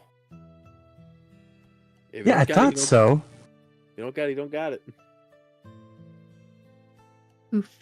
But I think you may actually have. I think you actually have that on Othyris. Oh, yeah, that's why it is on Lotharis. It's not on this character. I got characters mixed up. My Oof. apologies. Oof. Too many characters. Damn, no shutting us up here. Yeah, you have it Nope. on there, Tyrus. Wrong campaign.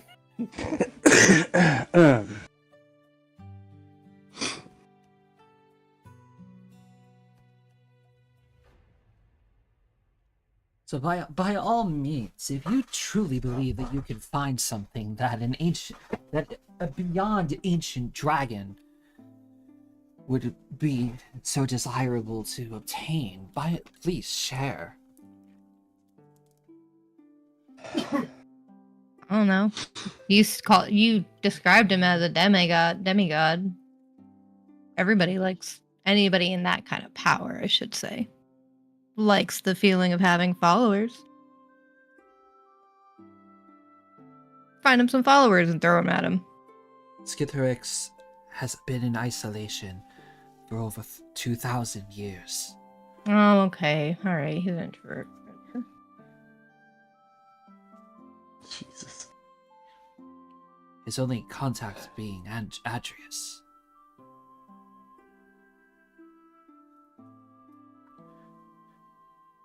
Even trying to get close to his lair is perilous for a lot of mortals.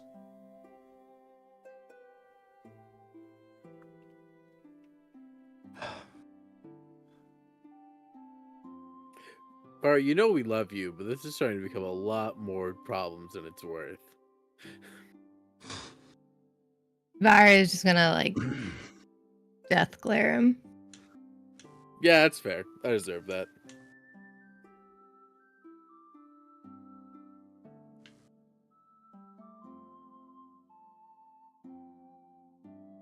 If you don't want to be here, you don't have to be here. Nah, I want to see what this guy's like. And ask him if he wants goats at this point. That's what I'm invested in. That's the spirit.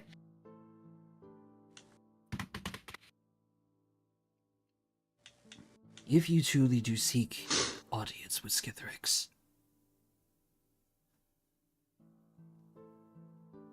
the only suggestion I would be able to give you is offer him knowledge.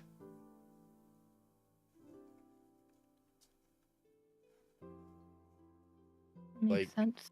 Yeah. What do you mean? What knowledge would a Well, if he's lich isolated, dragon not have? does he know Ornoff's dead?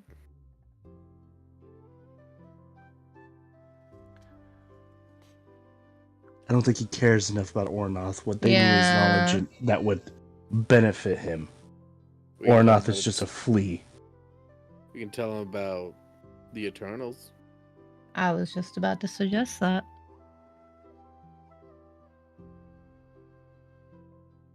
That kind of knowledge has a lot of power to it. It might come back to bite us in the ass. Listen. Or bite him in the ass if he bites off more than he can chew. Yeah.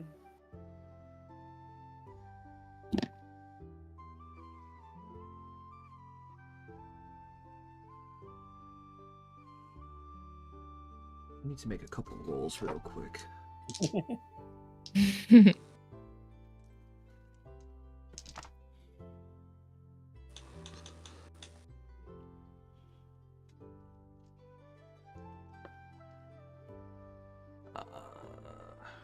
Let's see here.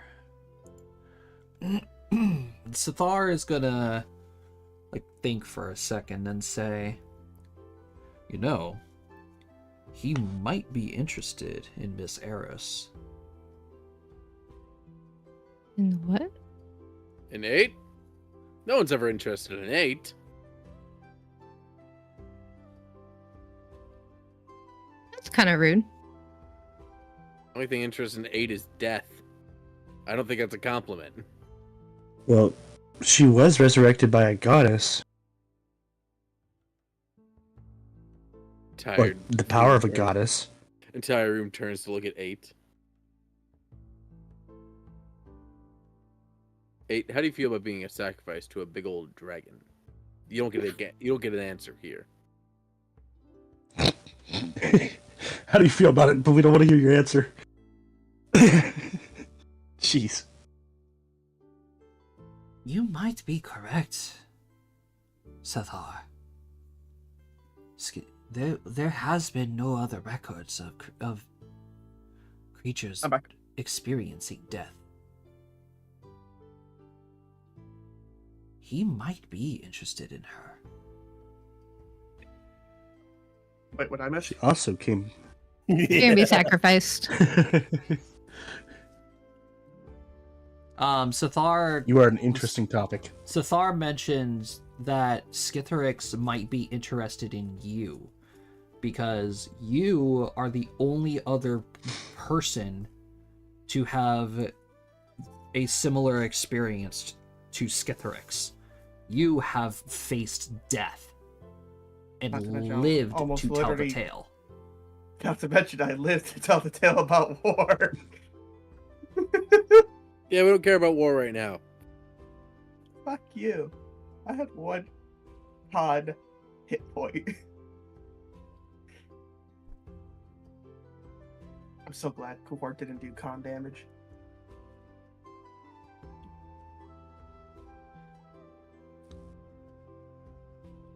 Adrius is just gonna sigh and say, "Fortunately, we cannot offer you much more. If you can find some kind of knowledge that Skitherix does not know, your only chance of speaking with him is your friend." Alright, sounds good. Just note, when you go down there will be no one to help. There will be no one to take you to his lair.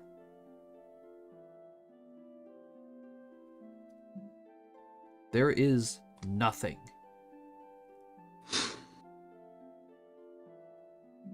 Nothing but graves within a 50-mile radius of his lair.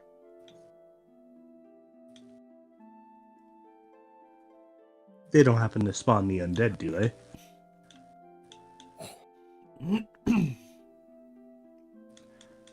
They might. In other words, do we have to fight our way through? Mm. They might. I had to.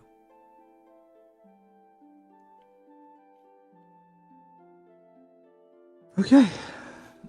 Villa's gonna look over to Adrius and say, "Oh, what's wrong, Adrius? You don't want to go? You don't want to guide them through his lair again?" Bitch, hell no.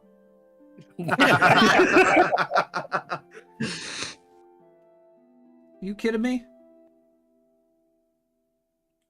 If you want, if we can manage to talk to him, would you like us to pass a message along to him?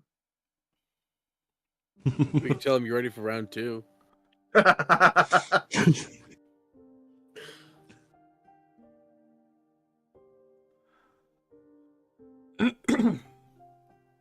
Anyway, I can only wish you well luck.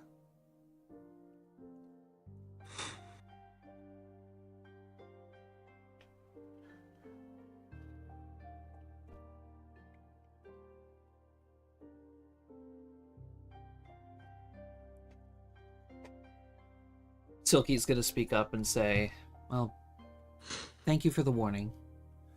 And well, it might not have been much, but we thank you for what you were able to give us."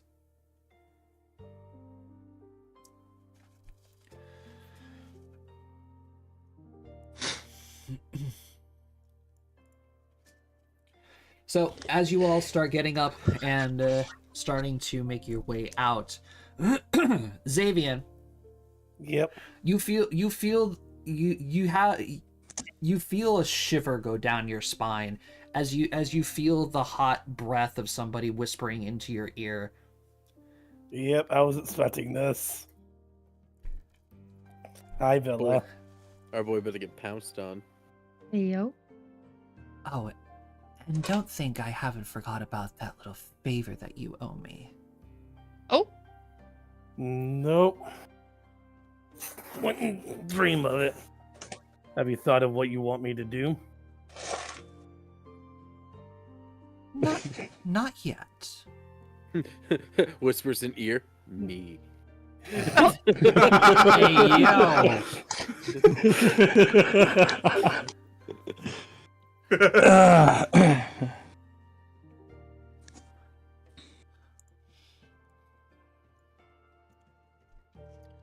All right, so Andra will, of course, lead you guys out of Adrius's home and then back down to Ebon Keep.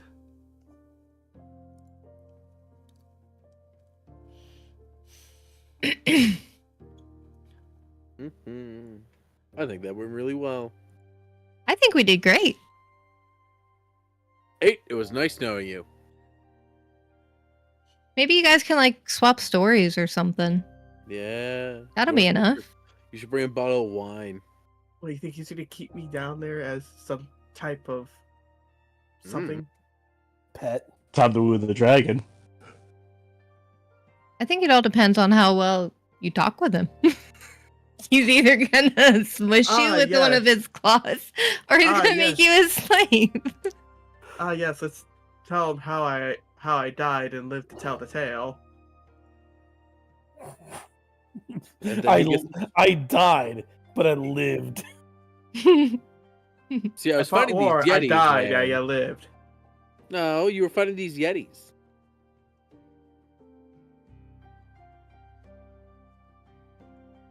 Yeah, it was the Yetis that you died at. Yeah, but I almost died to war. Yeah, almost died. Listen, but you weren't dead.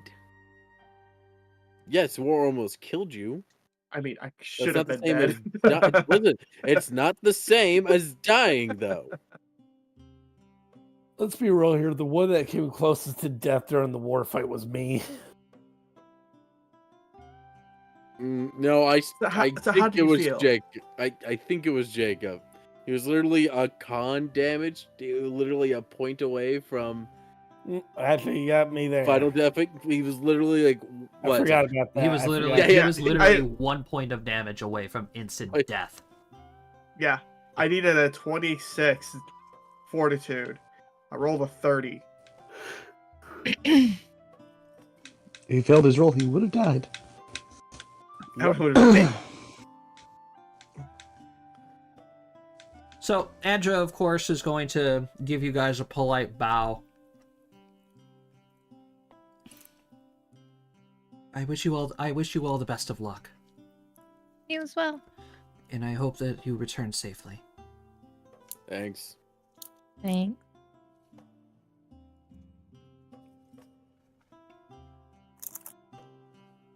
Side note, is there So, like did you get a new girlfriend? Oh, What'd you say, Cody? Xavier, did you get a new girlfriend? Yeah, Silky looks over to you and says, "Yeah, what the hell was that about?" I'm a little jealous, not gonna lie. You remember how I promised a favor to Villa in exchange for information? Oh my. When did you do that? Right before we teleported to the Boreal Tides to go and fight the Skelipede. Well, I mean, So what's the favor? a great I don't question. know yet. With It her, was me, no one memory knows. serves, it was Well- me, Ragnar, and Xavier went. Mhm. To be like, But I did tell him that I made a deal with Villa when we got there. Oh, I don't remember you telling us that you actually did that. did say it, Yep. yeah. Oh, Yeah, I did. Okay. It's Well, fine. we're still gonna Except some question you minds about it. with We're all still the gonna question you about it regardless.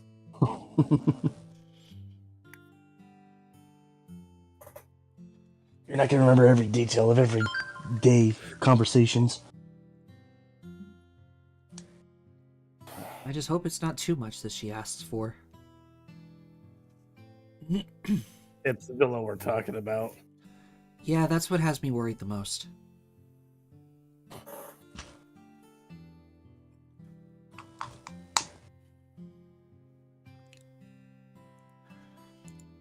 Still, though, future Xavier problems. Mm-hmm. So, shall we head to the Underdark? Yep. Yippee. No offense, Vare, but your lands kind of scare me. Vari's gonna lean in real close and press a digitate like a smoky aura around him, and he's gonna go, good. Alistair just blows real hard and it goes away. Goobus is just under there.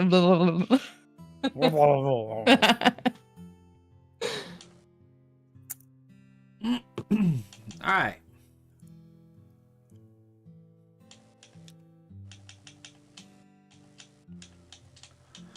So, for the sake of time, and considering how fucking strong you guys are right now, there is quite literally no random encounter that I can roll right now that would be of any kind of threat to you guys. Oh.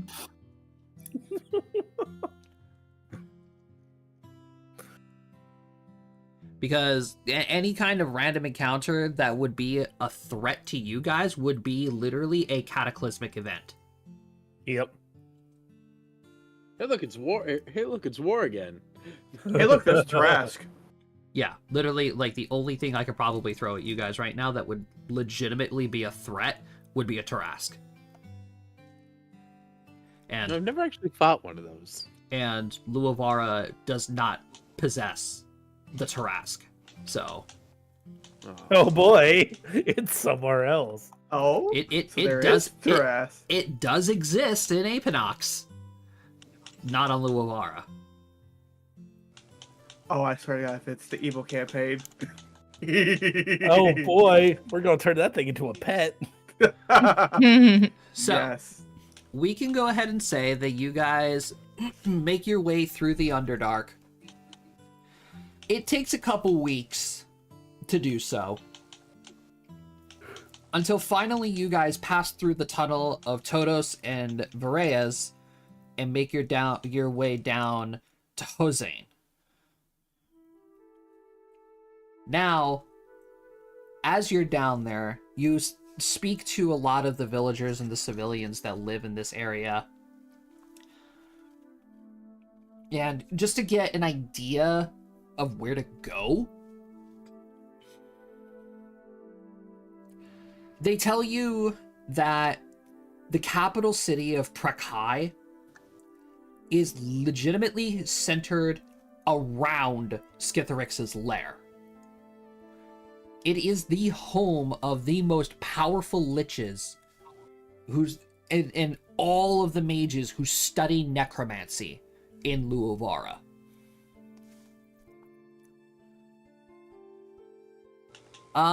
If you guys want to, go ahead and give me some luck rolls.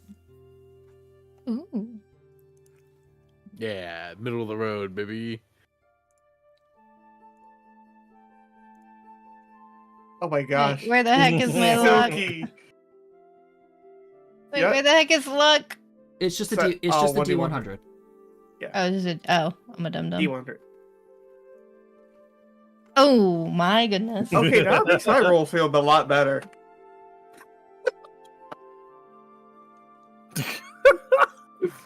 And KP is currently not here. I'll roll It for makes I'll go ahead. And I roll think for he is doing the noms. it makes Oh, me, Silky, Damn. and KP not doing yeah, too not too good. yeah. not too hot. Although The first Xavian and 8, you guys do find out some interesting bits of information. You talk to a couple of the locals of Hosane, and you know they're telling you different stories and things about some of the liches in Prakai.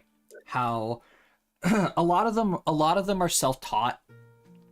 You know, not as powerful, and there are some liches who have come from Astria, who studied at the necromancy colleges. I'll be back. Okay.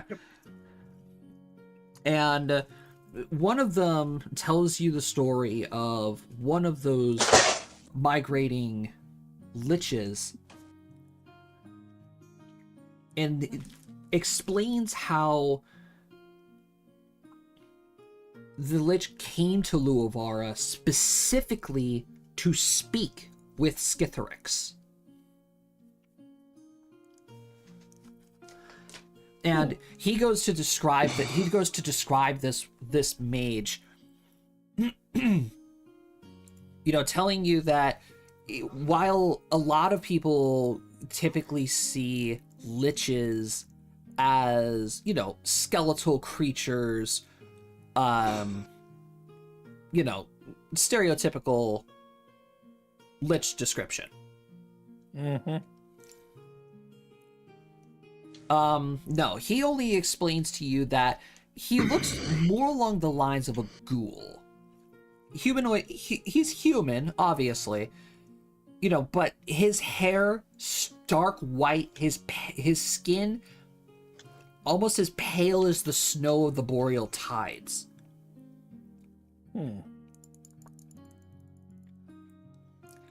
And he goes by the name of Pukar, Poukar. Huh.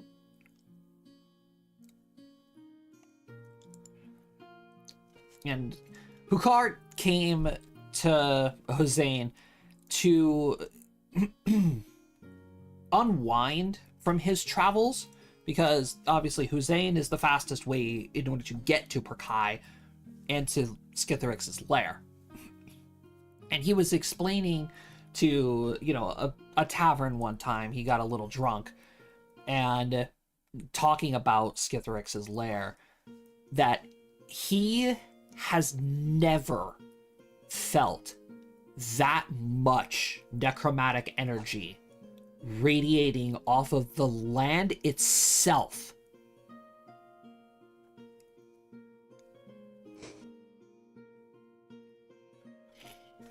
That he compared just the environmental energy to the head professor of the necromantic college.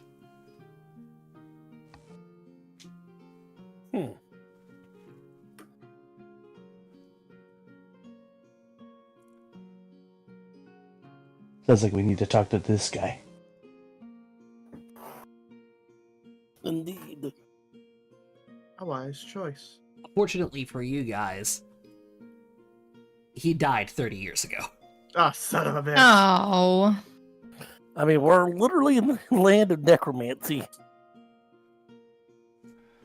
All right, let's go find Bob the Necromancer.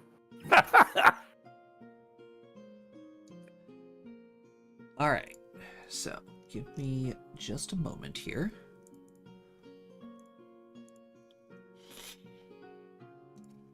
Adding a new map. Well, a new scene, I should say. It's not necessarily a map.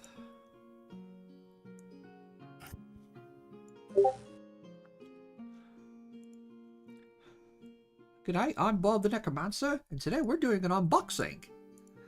That's one of my favorite gifts. So funny.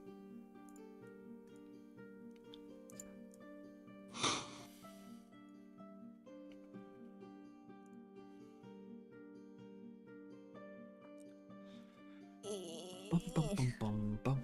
Hi, KP. Welcome back. My family's trying to kill me with food. We just finished dinner and my mom's like, we have cake. I was like, Supper. I'm like, give me 20 minutes. And then I'll see if I'm up for cake. But I need some time. That's a good thing to suffer from. Cake. Oh, and just because we're on stream, I gotta do it. Happy birthday, KP. Happy birthday, KP. Happy birthday! Oh, Happy birthday, KP! it's your birthday today. Damn. Happy birth. That's...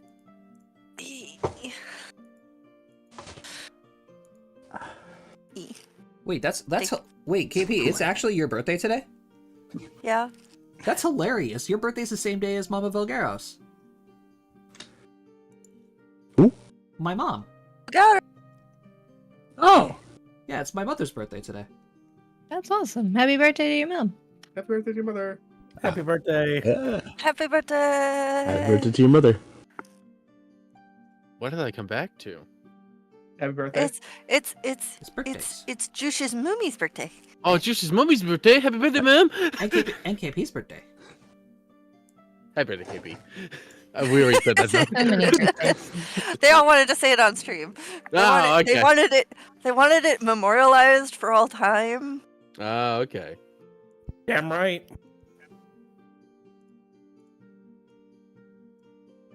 Should have done Rusty's too. Okay, so Yeah. as you all begin making your way to Prakai, you guys do notice a major shift in the air. Most notably, how the Underdark functions, if you are all unaware. The Underdark doesn't obviously rely on natural sunlight. They have these crystals that emit light down onto the surface of the Underdark that enact as the Underdark's sun, basically, casting this ever low light on the Underdark, so that way, surface walkers can actually come down and kind of see, but not so much to where it's intense enough to harm the citizens of the Underdark, like the vampires, zombies, whatever. When you guys make your way into the city of Prakai, there is a very thick gray fog that surrounds the whole city.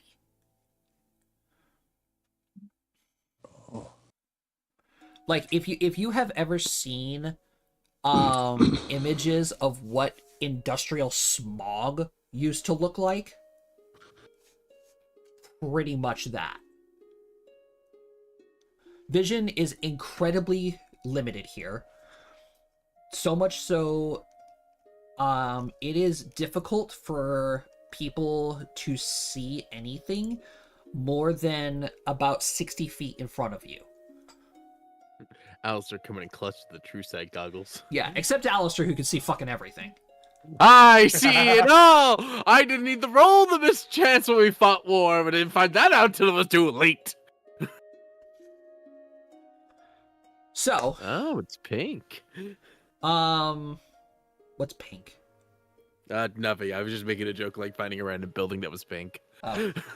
So, as you all start making your way, following the tales of the civilians of what they have told you, and basically just making your way to the edges of Prakai, and noticing everything around you starts dying. So in the city, there's obviously living things. There's people walking around doing their thing. You guys notice that there's like skeletal servants that are walking around. There's like skeleton oxen pulling carts and stuff. This is a necromancy city.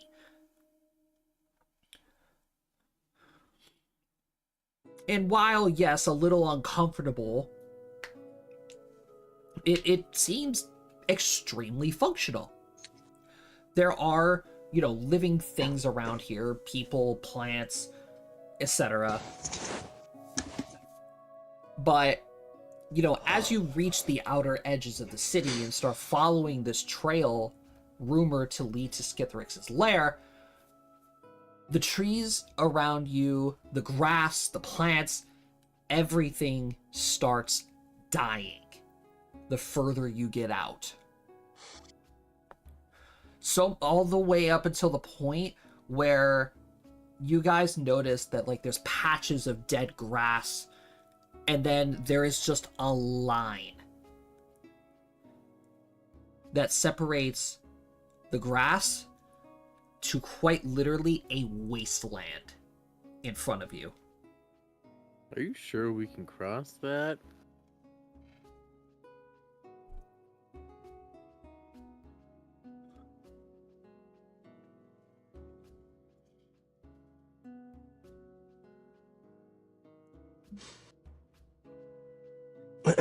Not to change the subject or anything, but I just removed a splinter from my hand that it's been there for 3 weeks. I remember talking about this. That's a relief. That's a sigh of a contempt man right there. That is a relief. That's So, do you guys proceed? Ari does. Elsker's gonna wait for someone else to walk over the obvious line of death before he does. Okay. So those of you who are not immune to fear effects, roll me a will save. Yeah. There's currently no one that is not immune to fear effects. I mean, no one is immune to fear effects. I have a -4 to fear. Oh wait, no, never mind. I take it back. So that's a I'm 36 misreading this. fear. I think you're Wow. You immune. guys won't be immune. Ragnar's married. Nothing scares him. This bears nothing compared to my wife. I don't actually know if Silky is immune to fear yet. To tell you the honest truth, I don't even have her mythic level done. Josh. I have mine. I have Same. mine. I have mine. Well, I'm sure all of you have your mythic levels done, but Some of us did our homework, some of us didn't. I did mine. I've been busy. I did it. I'm during- not I did saying mine, you're like- the only one that didn't do their homework. I did Well, mine that's like I what did I'm in school, 5 minutes before the classes started. Same here. Well, just for the sake of it, I'll still roll for her. Okay. So 8 Aristella and Silky. 8 Aristella, Silky, and Alistair fail. Eh, Wait, 8 airs. Did I fail? Sorry. Yes. Okay. 8 Aristella, Alistair, and Silky. You fail. You guys are immediately affected by shaken and being nauseous.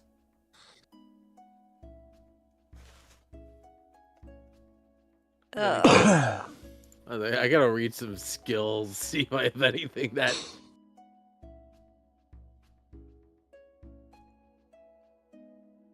No, that's resisting non-lethal damage. Well, it'll be sickened. Sickened or nauseated? Oh, I forgot nauseated. One's worse than was the the other thing. one. Nauseated, sorry. Yeah, well, yeah, you said nauseated and shaken. You said nausea, but yeah, or Nausea. nauseous. Can we leave?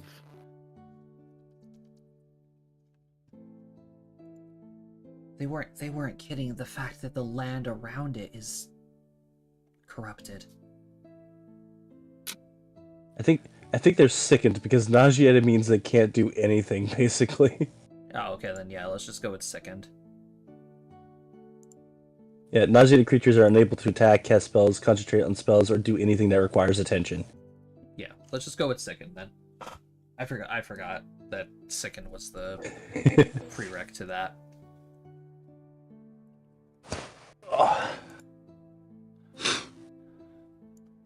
Alright, so probably about 20 minutes later of walking through this wasteland, you guys do eventually come across a building. Way off it, in the distance. Question is, are we even going to Oh. be able to get there? You guys see a very large castle.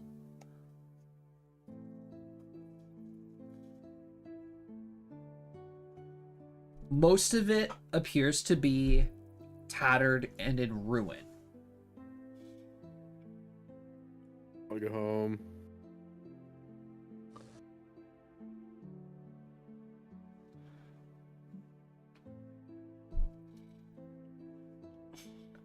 You guys not see going home. you guys see Silky's eyes like widen. What's up? It's just weird seeing a castle that I read in a storybook ever since I was young.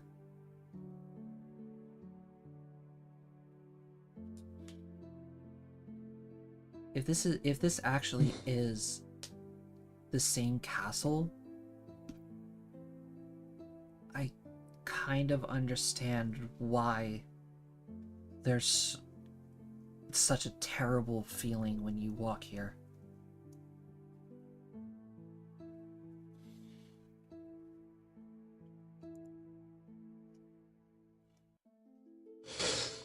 I don't want to sound rude, but I was a few drinks in when you were telling this story or reading it out loud. Could you perhaps enlighten us onto what exactly happened at this castle?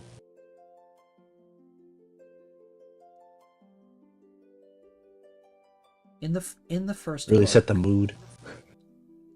in the first book, this is the castle that Skitherix kidnapped and took one of the governor's daughters. And the Nameless Knight traveled here with the help of many people that he encountered on the road in order to rescue her. Skitherix was slain here the first time. And then in book 3, he was slain a second time at the expense of 50,000 souls. Ooh. She looks down at the ground, you know, dust and dirt. Her fingers trace along it and says, the grass here used to be stained red in blood.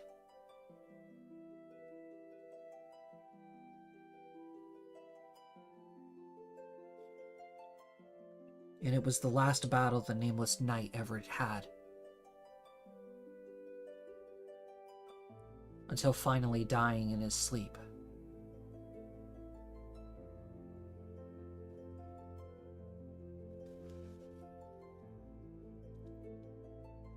Old age?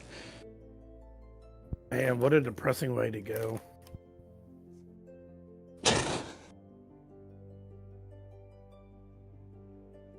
He was distraught about it.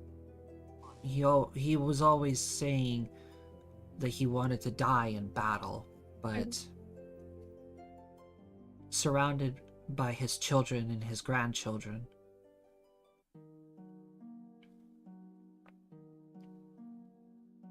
at least the story claims, he did pass peacefully.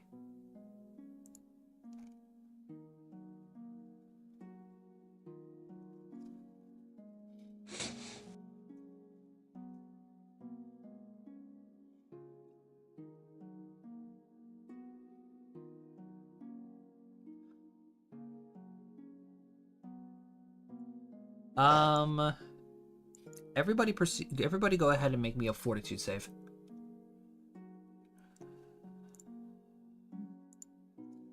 I think I'm just gonna curl up in a ball now.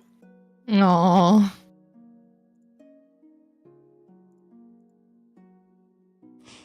And Soki still rolls better than me. All right. Alistair, Aristella,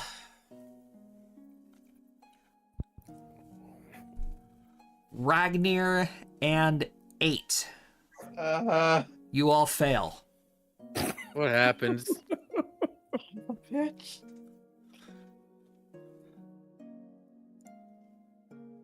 One moment. Do.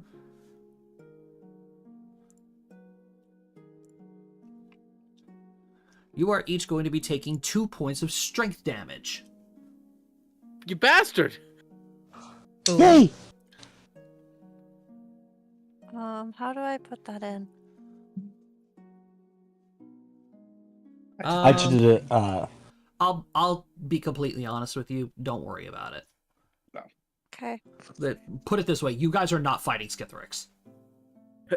I was also gonna say strength isn't even one of my things, so Yes, I will tell you guys right now: you will not be fighting Skithrix. You will die.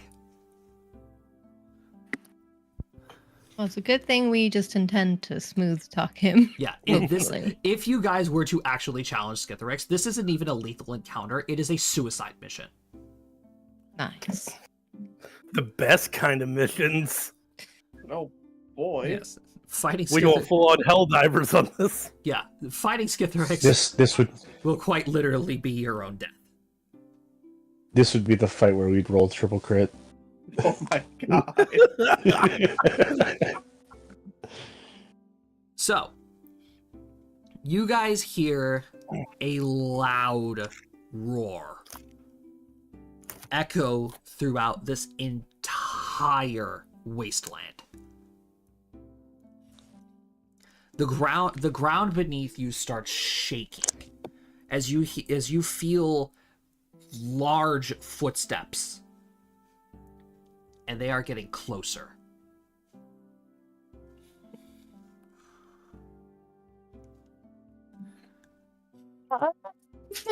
Plan? Anybody? All the way until you guys see, as if it is like manifesting into reality, phasing into existence from within the fog itself.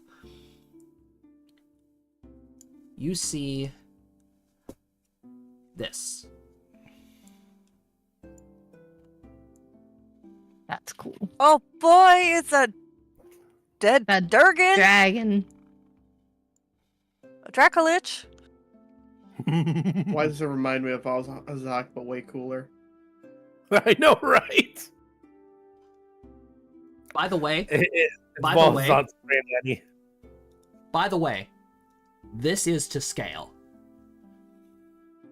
Oh Nice. boy. He is that big. Big as the castle. Don't make the Durgan angry. Make it angry. 8? Don't piss it off like you pissed the cat off. I'm gonna find that cat and piss him off again. What, so he can call you an At old this hag point, I again? wish I had Force Quiet.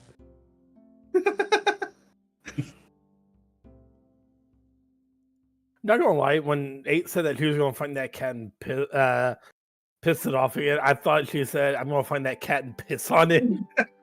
Oh no. So, you guys see Skithrix's large claws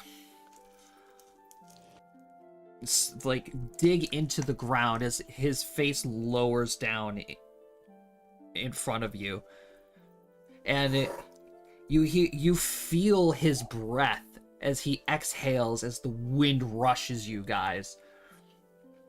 God. Make me more fortitude don't- saves. No. Oh god, that breath. Oh god. That Oh. Oh, 8. 8's just Damn, Vari's handling this like a champ. I handled this better than the last ones. Good job. No, because I had the 24 last time, KP. I know, but I'm still doing better than last time. That's all I'm saying. I went from an 18 to a 24. That is progress.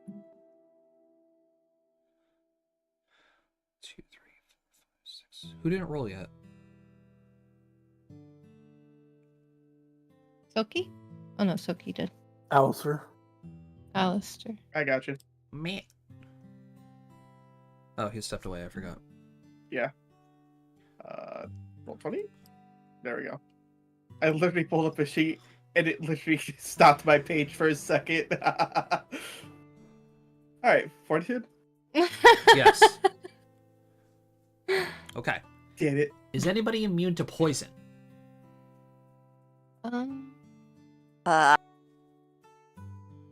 Nope. Okay. I'm immune to disease, not poison. Okay. Oh. So. Let me read thingies. I'm still reading thingies. Silky, Aristella, and especially 8. If we were actually keeping track of stats, you would have just lost 3 points of dexterity damage. It's just sad that regardless, I'm actually keeping track of it. Poison. I'm not immune, but I can neutralize it. Yeah, I'm keeping track of it. So, you guys see as his mouth opens very slowly, and a low toned voice echoes throughout your heads as he's speaking telepathically. Mortals within my realm.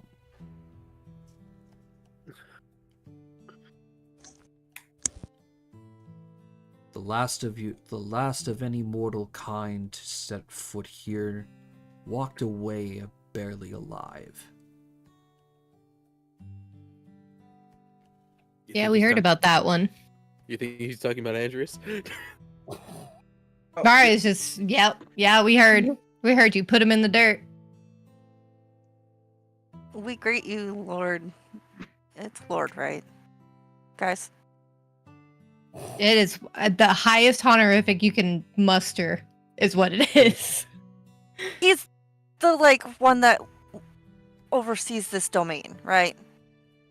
Silky, Yes. Silky is gonna Yes. lean into Aristella and say, one of his titles is the Harbinger of Death. Yeah? So? Call We can him- still be polite. Call him that.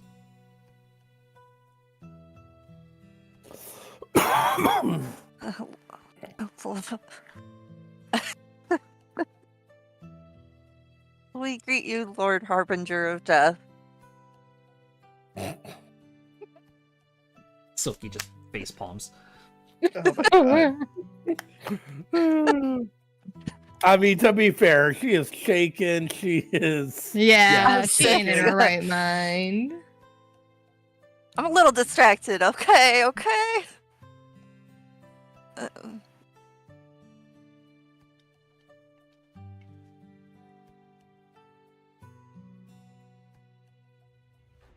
Somebody else can take over here, guys.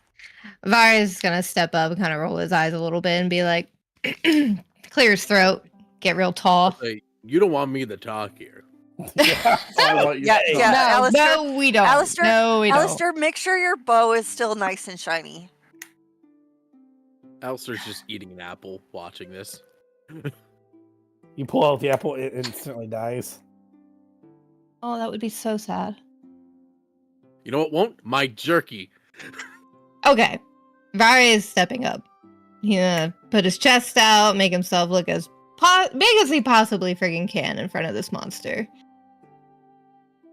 And lean his head down in pure reverence and say, Harbinger of Death, we come here seeking only information via whatever method you decide is needed. We have information you may want, but that's about it.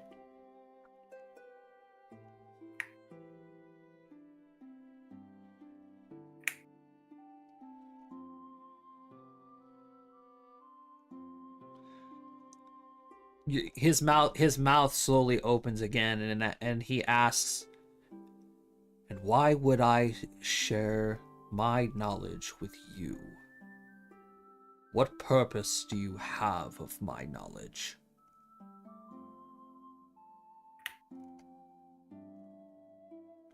Zara's gonna look over and kind of like, are we giving So him be- all of it?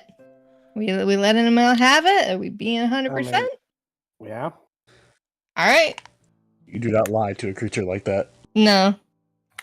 Vari just tells him straight, like the most truthful, sincere way. We simply seek to walk through a different plane, one that you have a lot of influence in.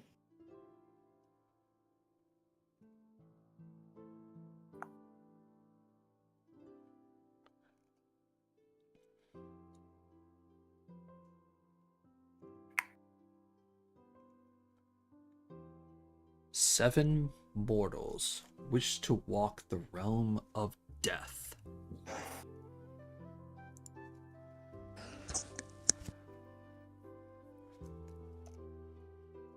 For what, per se?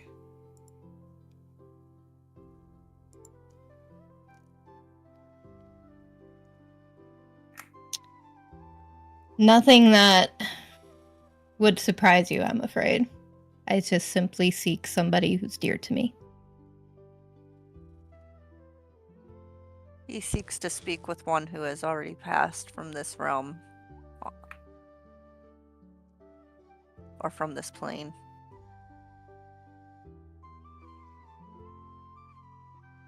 And unfortunately, as he can be quite the fool, so we can't very well leave him on his own.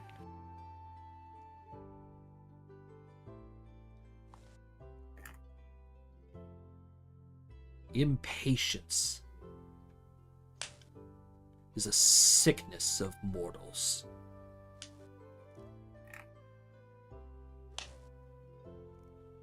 Those you have seeked who have passed on, you will see again.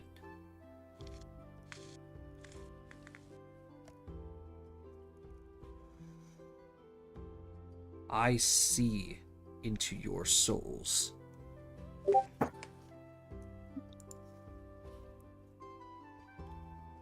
And neither of your times are close. Then what about mine?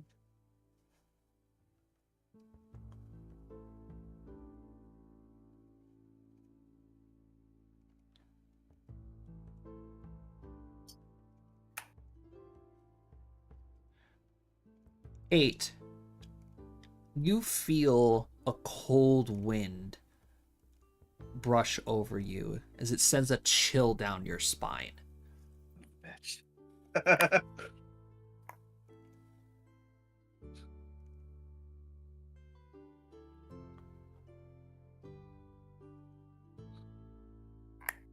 You are prey.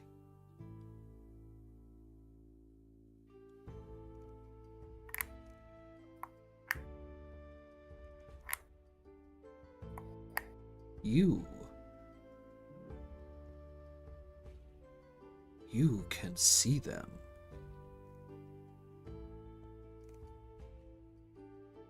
Since I've already died once.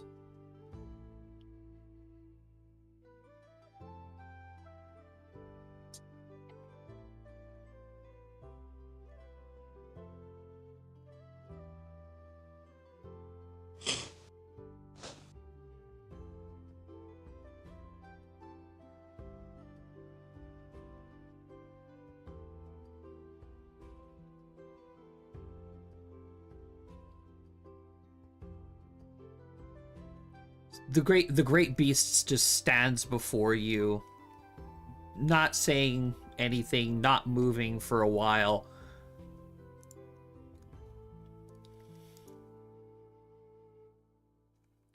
Until finally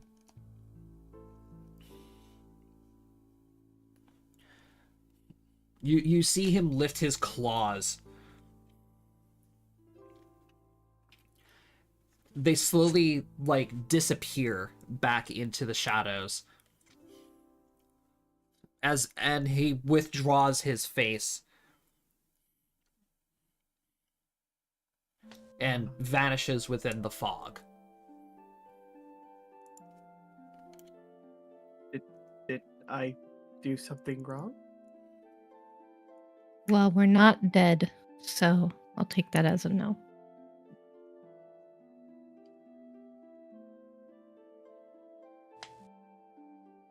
Here? By the way, I'm also going to start looking around now because, that sudden chill. BRB.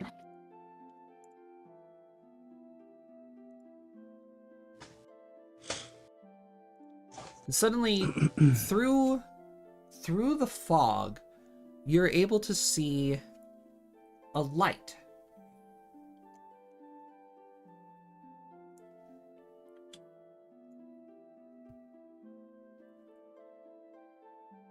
As this creature starts walking towards you.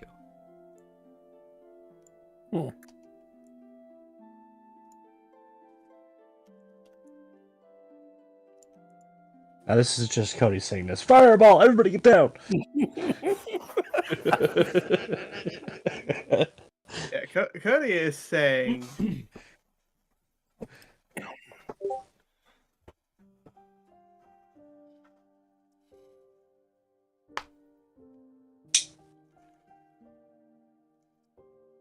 I would like to leave. Can we just leave? Is that an option? Nope. So, the creature walks up towards you, and he holds out his hand and ushers you guys to follow him.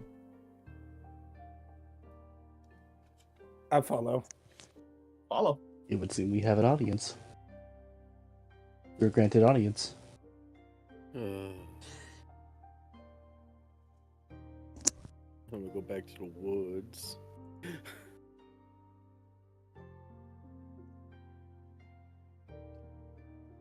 So, the creature brings you all through the main doors of the castle and into a very large library.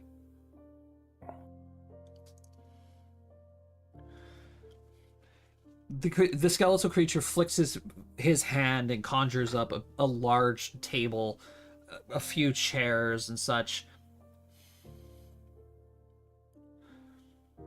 As he circles around to the head of the table, pulls out a chair and sits down.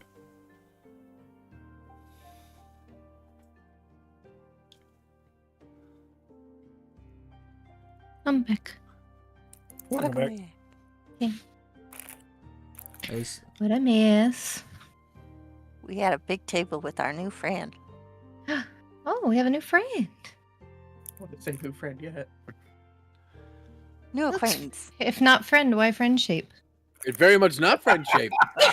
It's not friend shape. Are you sure? This is quite the opposite Listen, of friend. for these lands, it could be We friend. are also in the Underdark, so Yeah. this could be friend shape. It is possible. Could be. I mean, less friend shape, more chew toy shape. Not too bad none of us is a werewolf. Talk about like that. Says the guy who can shape shift. Well, to be fair, think about all the other friends that you've made in this area. Let Eye, for example. Yeah. Lubis. Yeah. And that crazy old shopkeeper. That's Let Eye. Yeah. You know, the servants. Sweet. Yeah. Oh yes, Alistair's chief chief The tavern owner. Yeah. You know, people aren't normal down here. He's friend shaped. The Hag. hag. Don't discriminate against my people. Oh. And there they go.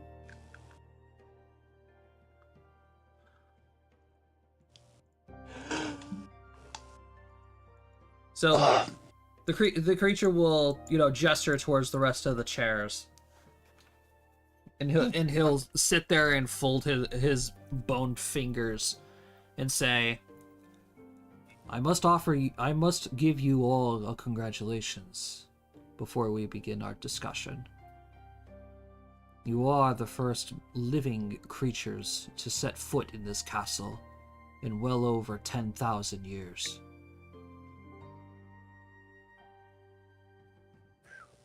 10,000 years?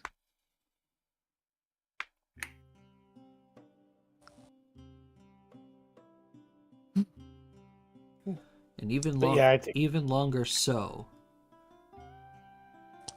living creatures who didn't wish to kill me. Kill you? That just seems like a fool's errand. I'm sure he knows many fools. Much easier in the past.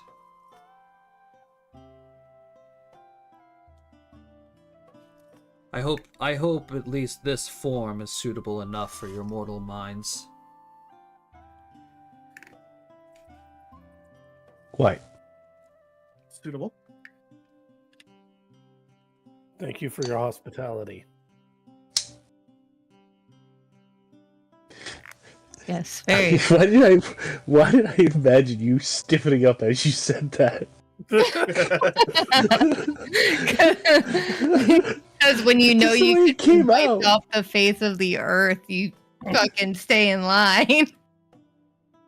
I mean, Xavier's not Thank used you. to formal stuff, whatnot, so I can understand it. Stiffening like a board. Thank you for your hospitality. Uh,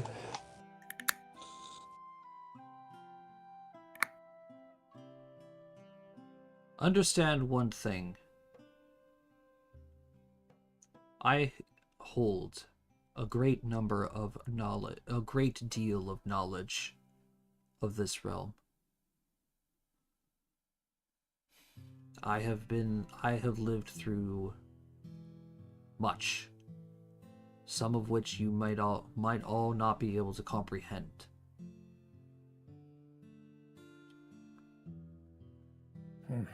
I understand that you seek to walk the realm of death. But what have you offered to me? Have you met 8? Yeah, Vari's just gonna look over at 8.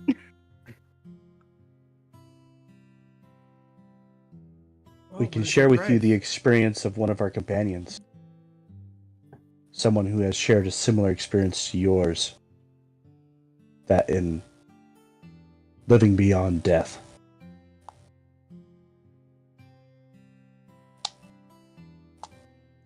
I highly doubt that her experiences have been anything close to mine, dwarf. My apologies. I did not mean to assume. Oh, you're probably very correct. Your lichiness.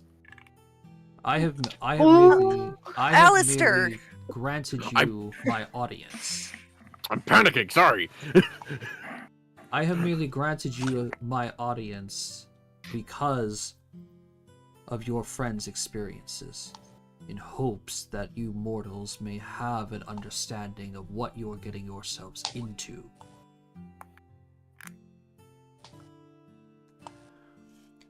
Well, from How everybody talk to us, it's probably not good. how Perfect. you expect me to help you? I seek something in return. Of course. Alistair's just gonna lean over to Vari. Do you think it's a goat? And what Vari's Being of a holding tree. back the like to laugh. and what would you like to have in return, if I may ask?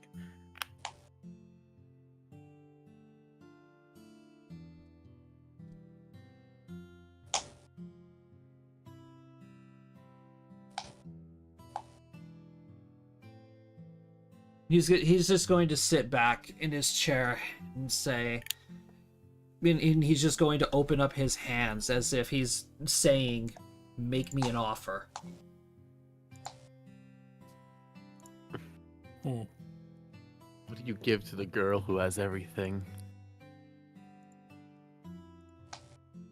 You have been alive for 10,000 years on this plane. You know all of the history of this world I can imagine. But what of history from outside this realm? Do you know of creatures known as Eternals?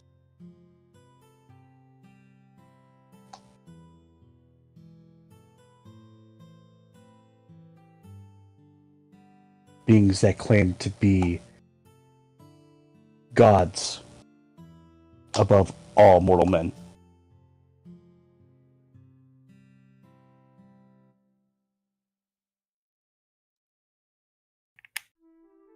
Eternity is a concept of time.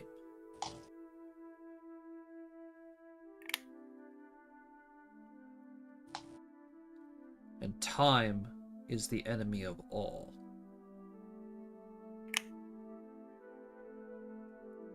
You can chase eternity. Time will always catch up.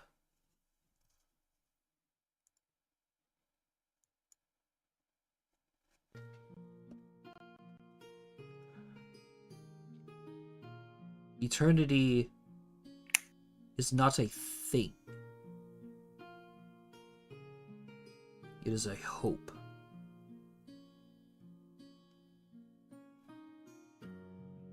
It is the first rule of lichdom. You can make 1,000,000 phylacteries.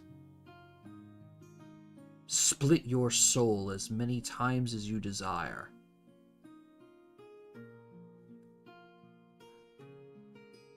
You cannot outrun time.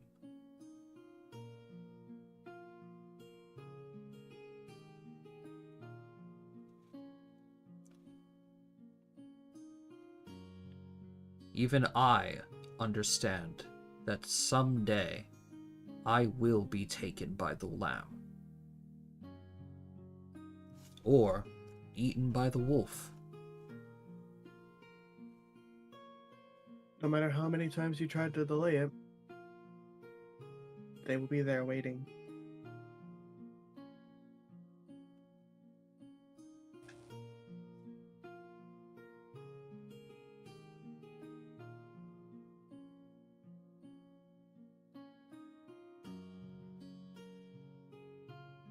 Tell me, elf,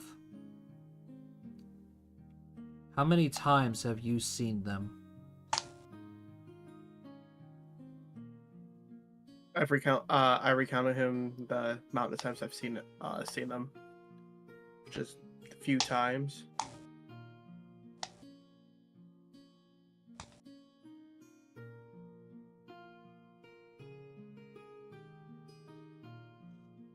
Seen him a couple times down here in the Underdark.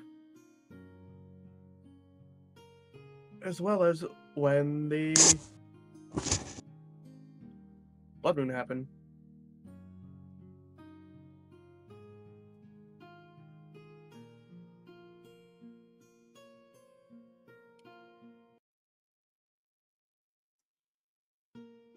Other than that, I haven't seen him since.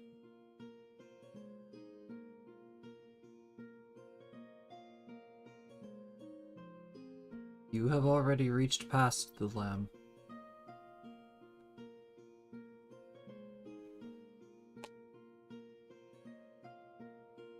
You may see them on this plane again. But I might be seeing more of the wolf then.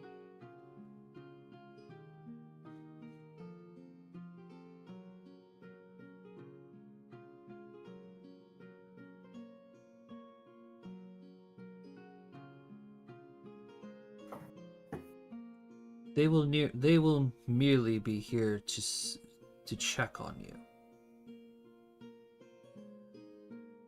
They are no longer hunting you, girl. Your time is now on the watch of death.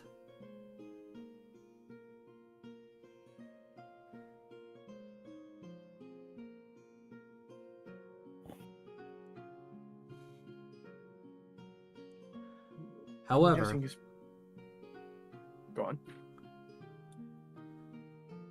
your plan to walk the realm of death will have you going straight into their den.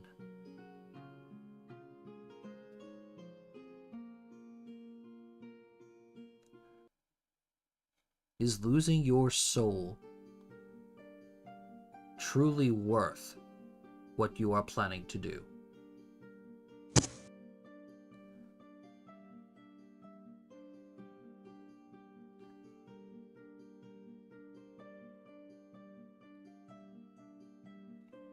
Actually, wait, was it the plan for me to go in there, or was it the plan for me to Yeah, stay we out weren't here? planning on taking you. Yeah, no. The plan wasn't for me to go in there. It'd be best if you don't. I have already been given a forewarning on such manner.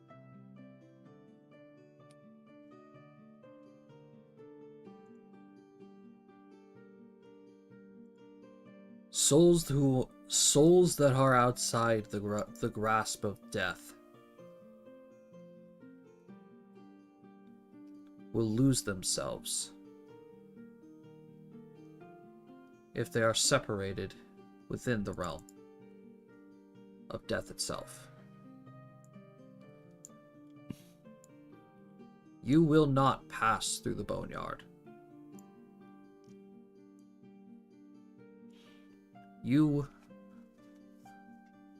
If you fail and perish within the realm of death, this goes for all of you, your soul will be lost. It will not be carried by the river Styx. It will be lost in the maelstrom.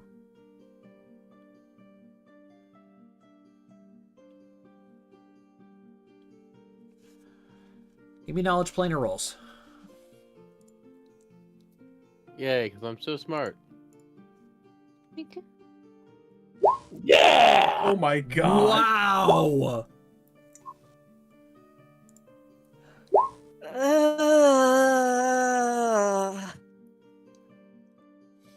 You gotta be kidding me.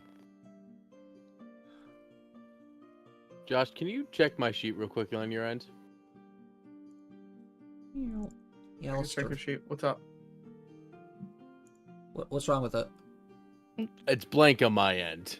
Reload. Okay. I was about to say, do you want me to roll? I'll Just for roll it, him. yeah. Yeah. You got 12. I'm not going to do well. Yeah. You got a 12. Oh. 12.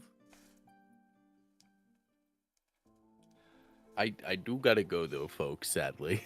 That's 11. Oh, okay. I'm sorry. It's not like I'm gonna bring much to this conversation. Oops. Alright. Yeah. Good night, Matt. Good night, Right. sorry. We'll Night. fill you in.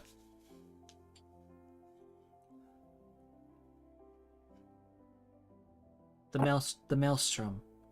You mean our souls will be lost in limbo? Correct. There will be no recovery. You will not reincarnate. You will not face judgment.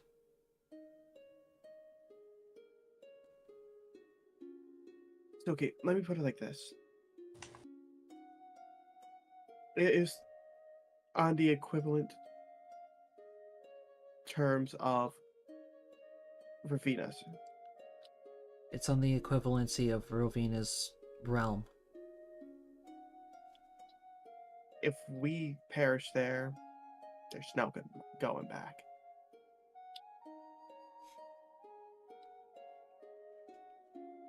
Except, well, we won't be completely erased.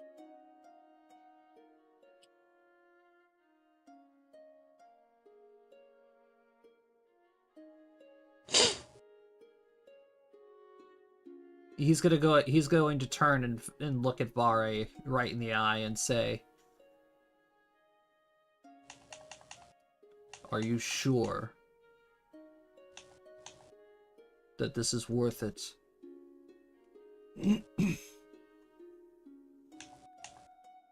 Your time will come.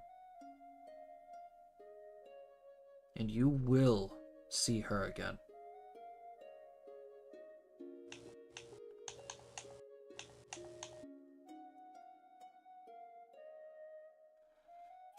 Vara's gonna sigh, kind of look at the party. Gonna do a little self-reflection.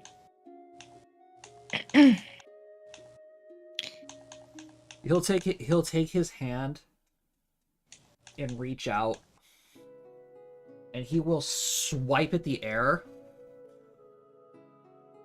and a portal will open.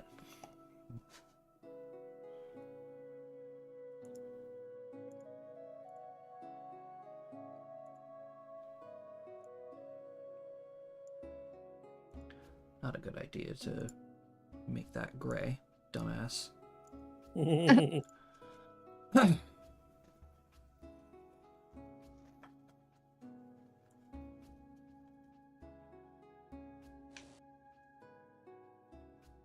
He'll turn back to the party and say, "This is your final warning.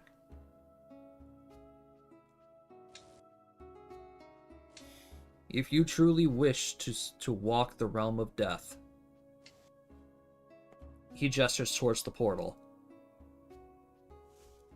"I will not take responsibility. You will go on your own accord."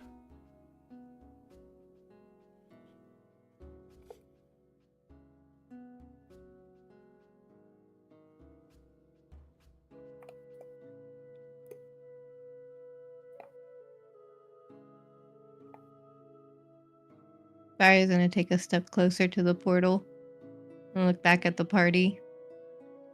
You guys don't have to come. All right, It's worth it for me. You're really gonna go do this? Sorry, I must ask. Hmm. When you find the person you lost, what is your plan?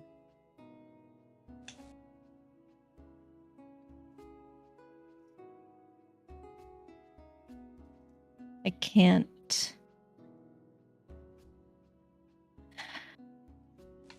Vara's gonna take a gulp. I can't live the rest of my life not knowing how things got the way they did.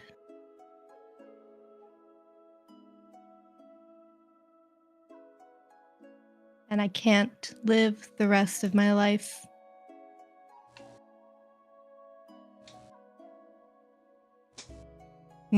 gulp again without taking ownership for whatever happened. There's a lot. And it's not up to you guys to fix or to even accompany me to fix this.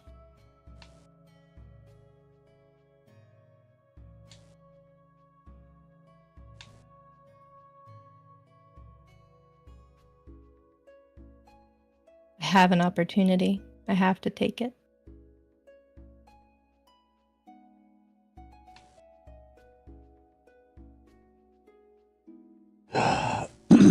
Silky is gonna walk up and put her hand on your shoulder. Then I'm going with you. As am I. I made you a promise, Vare. That's something I don't take lightly.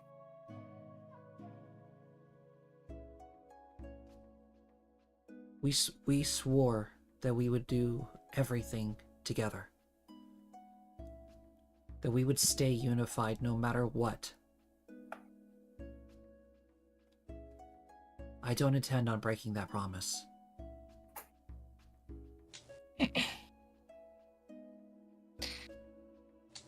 You know that little kind of like a little hiccup thing people do when they're trying not to like cry and they're getting choked up in their throat. Mhm. Var is definitely not doing that right now.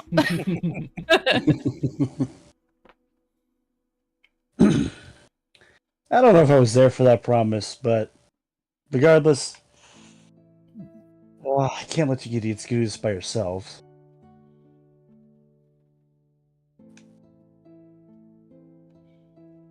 Who's gonna stop you guys from being Alistair's pincushion if I don't come with? Or Alistair opening his big fat mouth.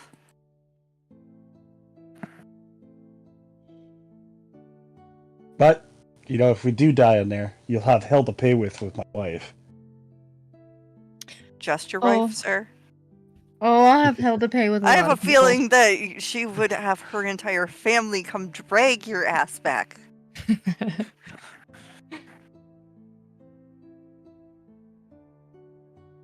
And then she would ground you forever.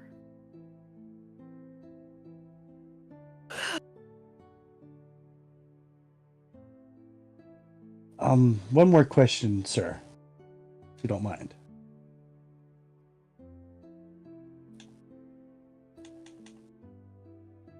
He looks at you. From my understanding that the other planes are affected by time differently. Is this such a plane? Purgatory is a timeless plane. Your age, hunger, thirst, diseases, curses, and poisons don't function in purgatory. However, neither does your natural healing.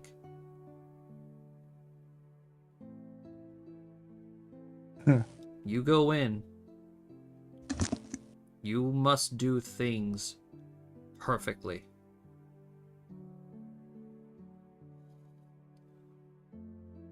Once you run out of magic, they will not recharge. Your connection to the weave will fail you.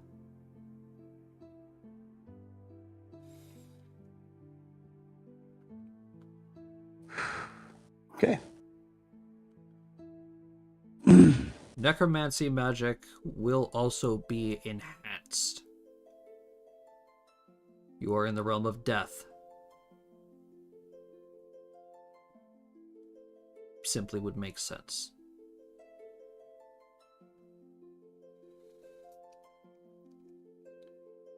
I'm starting to wish I'd pick up some more necromancy spells. So what? I'm happy I chose what I chose. So what Skitherix is basically telling you right now, you walk through that portal, you are playing hardcore D&D right now. You will not heal naturally. And once you run out of spells, you're out. God, I'm gonna get all your characters killed. Yep. You definitely are. Oh no. That's the thing. Like,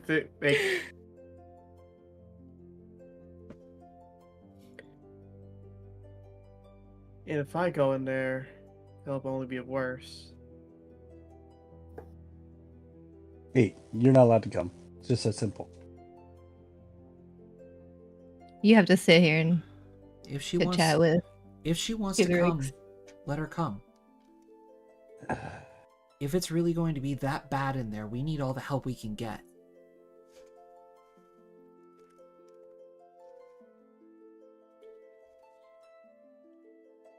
It's up to you, 8. Well, little lamb, you prepare to go in the wolf den?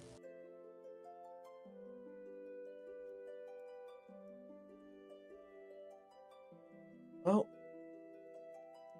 if I'm gonna be experiencing a life and death situation again, I'm not gonna let you guys go in there without me. I'm not gonna sit back and wait for you.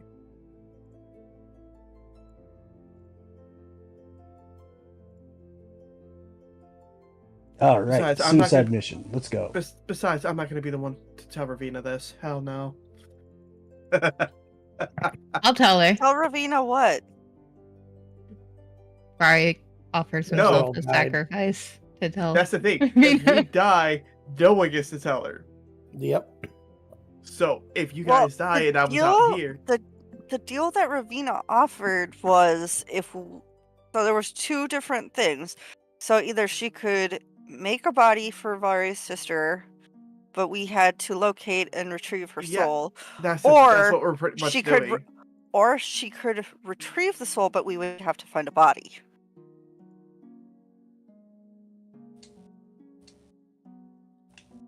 So So everybody, technically, we could just sacrifice 8 soul and revive Vari's sister.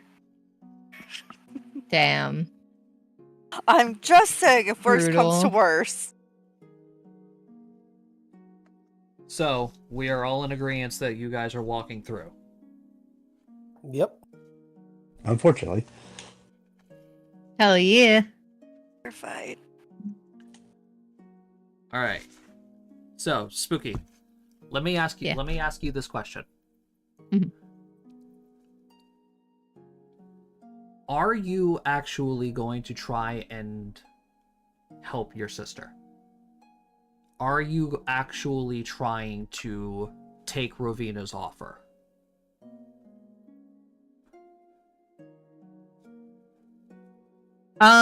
The most important question I am having for you right now is, what do you plan to do with your sister? The hope was to drag her back. You want to rescue But- her soul. I'm on the fence. Half I want to rescue her. I think the motivation in Vara is there. She wants to bring her back, but he understands the consequences via, 8 situation. That's why 8 was asking earlier,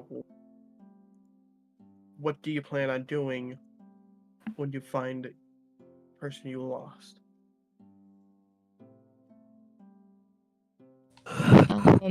You just Or- want the conversation, or do you? Because I'm asking from a DM perspective. No, yeah. Because if you are planning on rescuing her soul, I need to do some writing. It was more leaning towards information, figuring out what happened with his sister, why he woke up in Urga with 0 memory and nothing but nightmares of her screaming. And trying to dig out immeasurable guilt in him that he failed somewhere. He wants to know the truth. And if he can get his sister back as well, that's a plus. So here's another question: what if she doesn't want to return? Well, What if Vari this- loves his sister regardless. He will respect her decision. He's a doting brother. He's not a controlling brother. we just have to clarify. All right. So, you guys ready your gear? Skitherix, being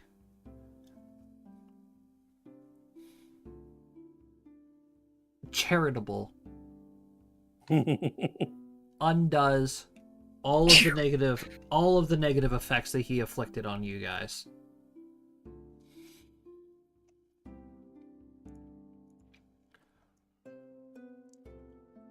And he simply just gets up and walks away.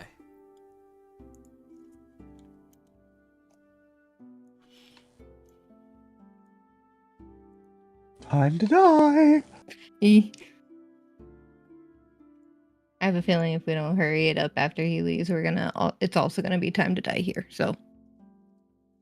So, you guys walk through the portal. And you are met with fog.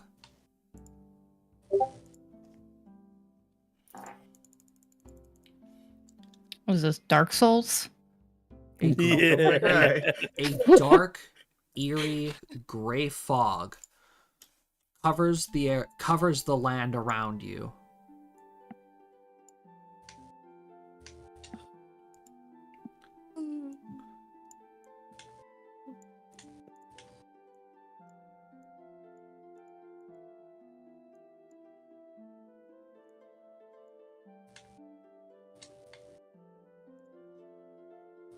And as you guys are getting used to the new feeling of this realm, I need every single one of you to make me a fortitude and a will save.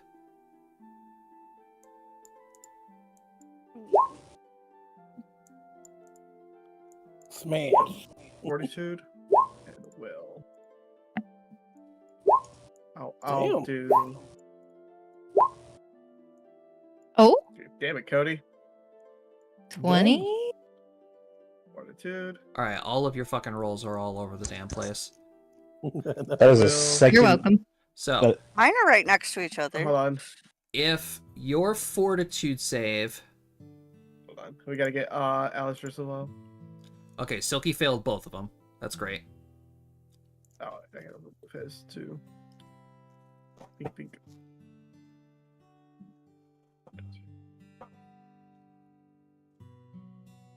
Oh. Sorry, Matt. Okay, so if your fortitude save is less than 30, you fail. I think that's pretty much the whole group. Yeah, I don't think I hit. Oh, except Yeah, 20. for 8 8. and Xavian.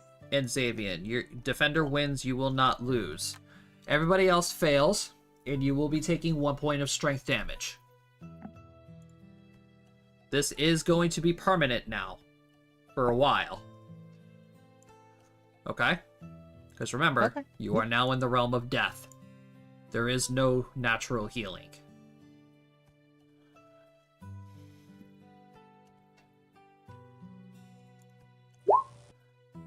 If just your altered. will save is less than 40, Oh God. you fail. I think everybody failed. Everybody, Yep. everyone but Rag. Everybody but Ragnar. Yeah. Yeah. You are now shaken again. God damn it! As you guys feel the dread in the air, and you hear a voice call out to you that sounds empty.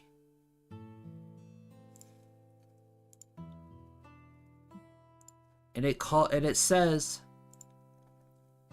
"Hello, children.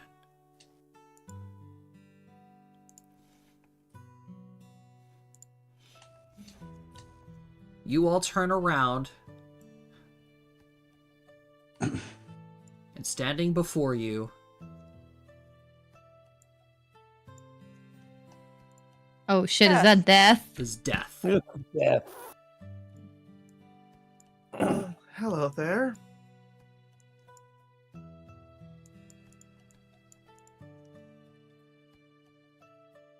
Papa, Mama. I believe we've met before. He outstretches his bony hand and says, "I welcome you to the realm of death." And that is where we're going to end tonight's session. Hell yeah.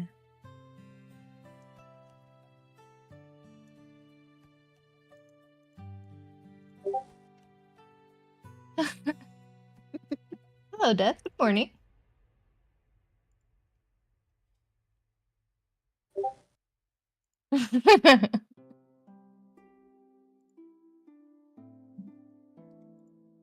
All right. So, starting next week is going to be your journey through undeath. Exciting. Journey through the afterlife while still being alive. We'll see how long Look at we us, can freaking survive. all kinds of rules. Oh Yeah, yeah. we are. Oh yeah, you are. Put it simple. This is the best. We were breaking so many rules. If the deities were still around, they would personally come down to smite us. Yeah. Oh, Well, they were. there's Good still thing technically being one. around. So, Yeah, but they're busy. Yeah. ladies and gentlemen, tune in next week as the little side quest continues. We hope to see you all there. So, 7:30 Eastern, usual time right here. Session 71. We'll see you all then. Bye-bye. Bye-bye. Bye bye. Bye. Bye.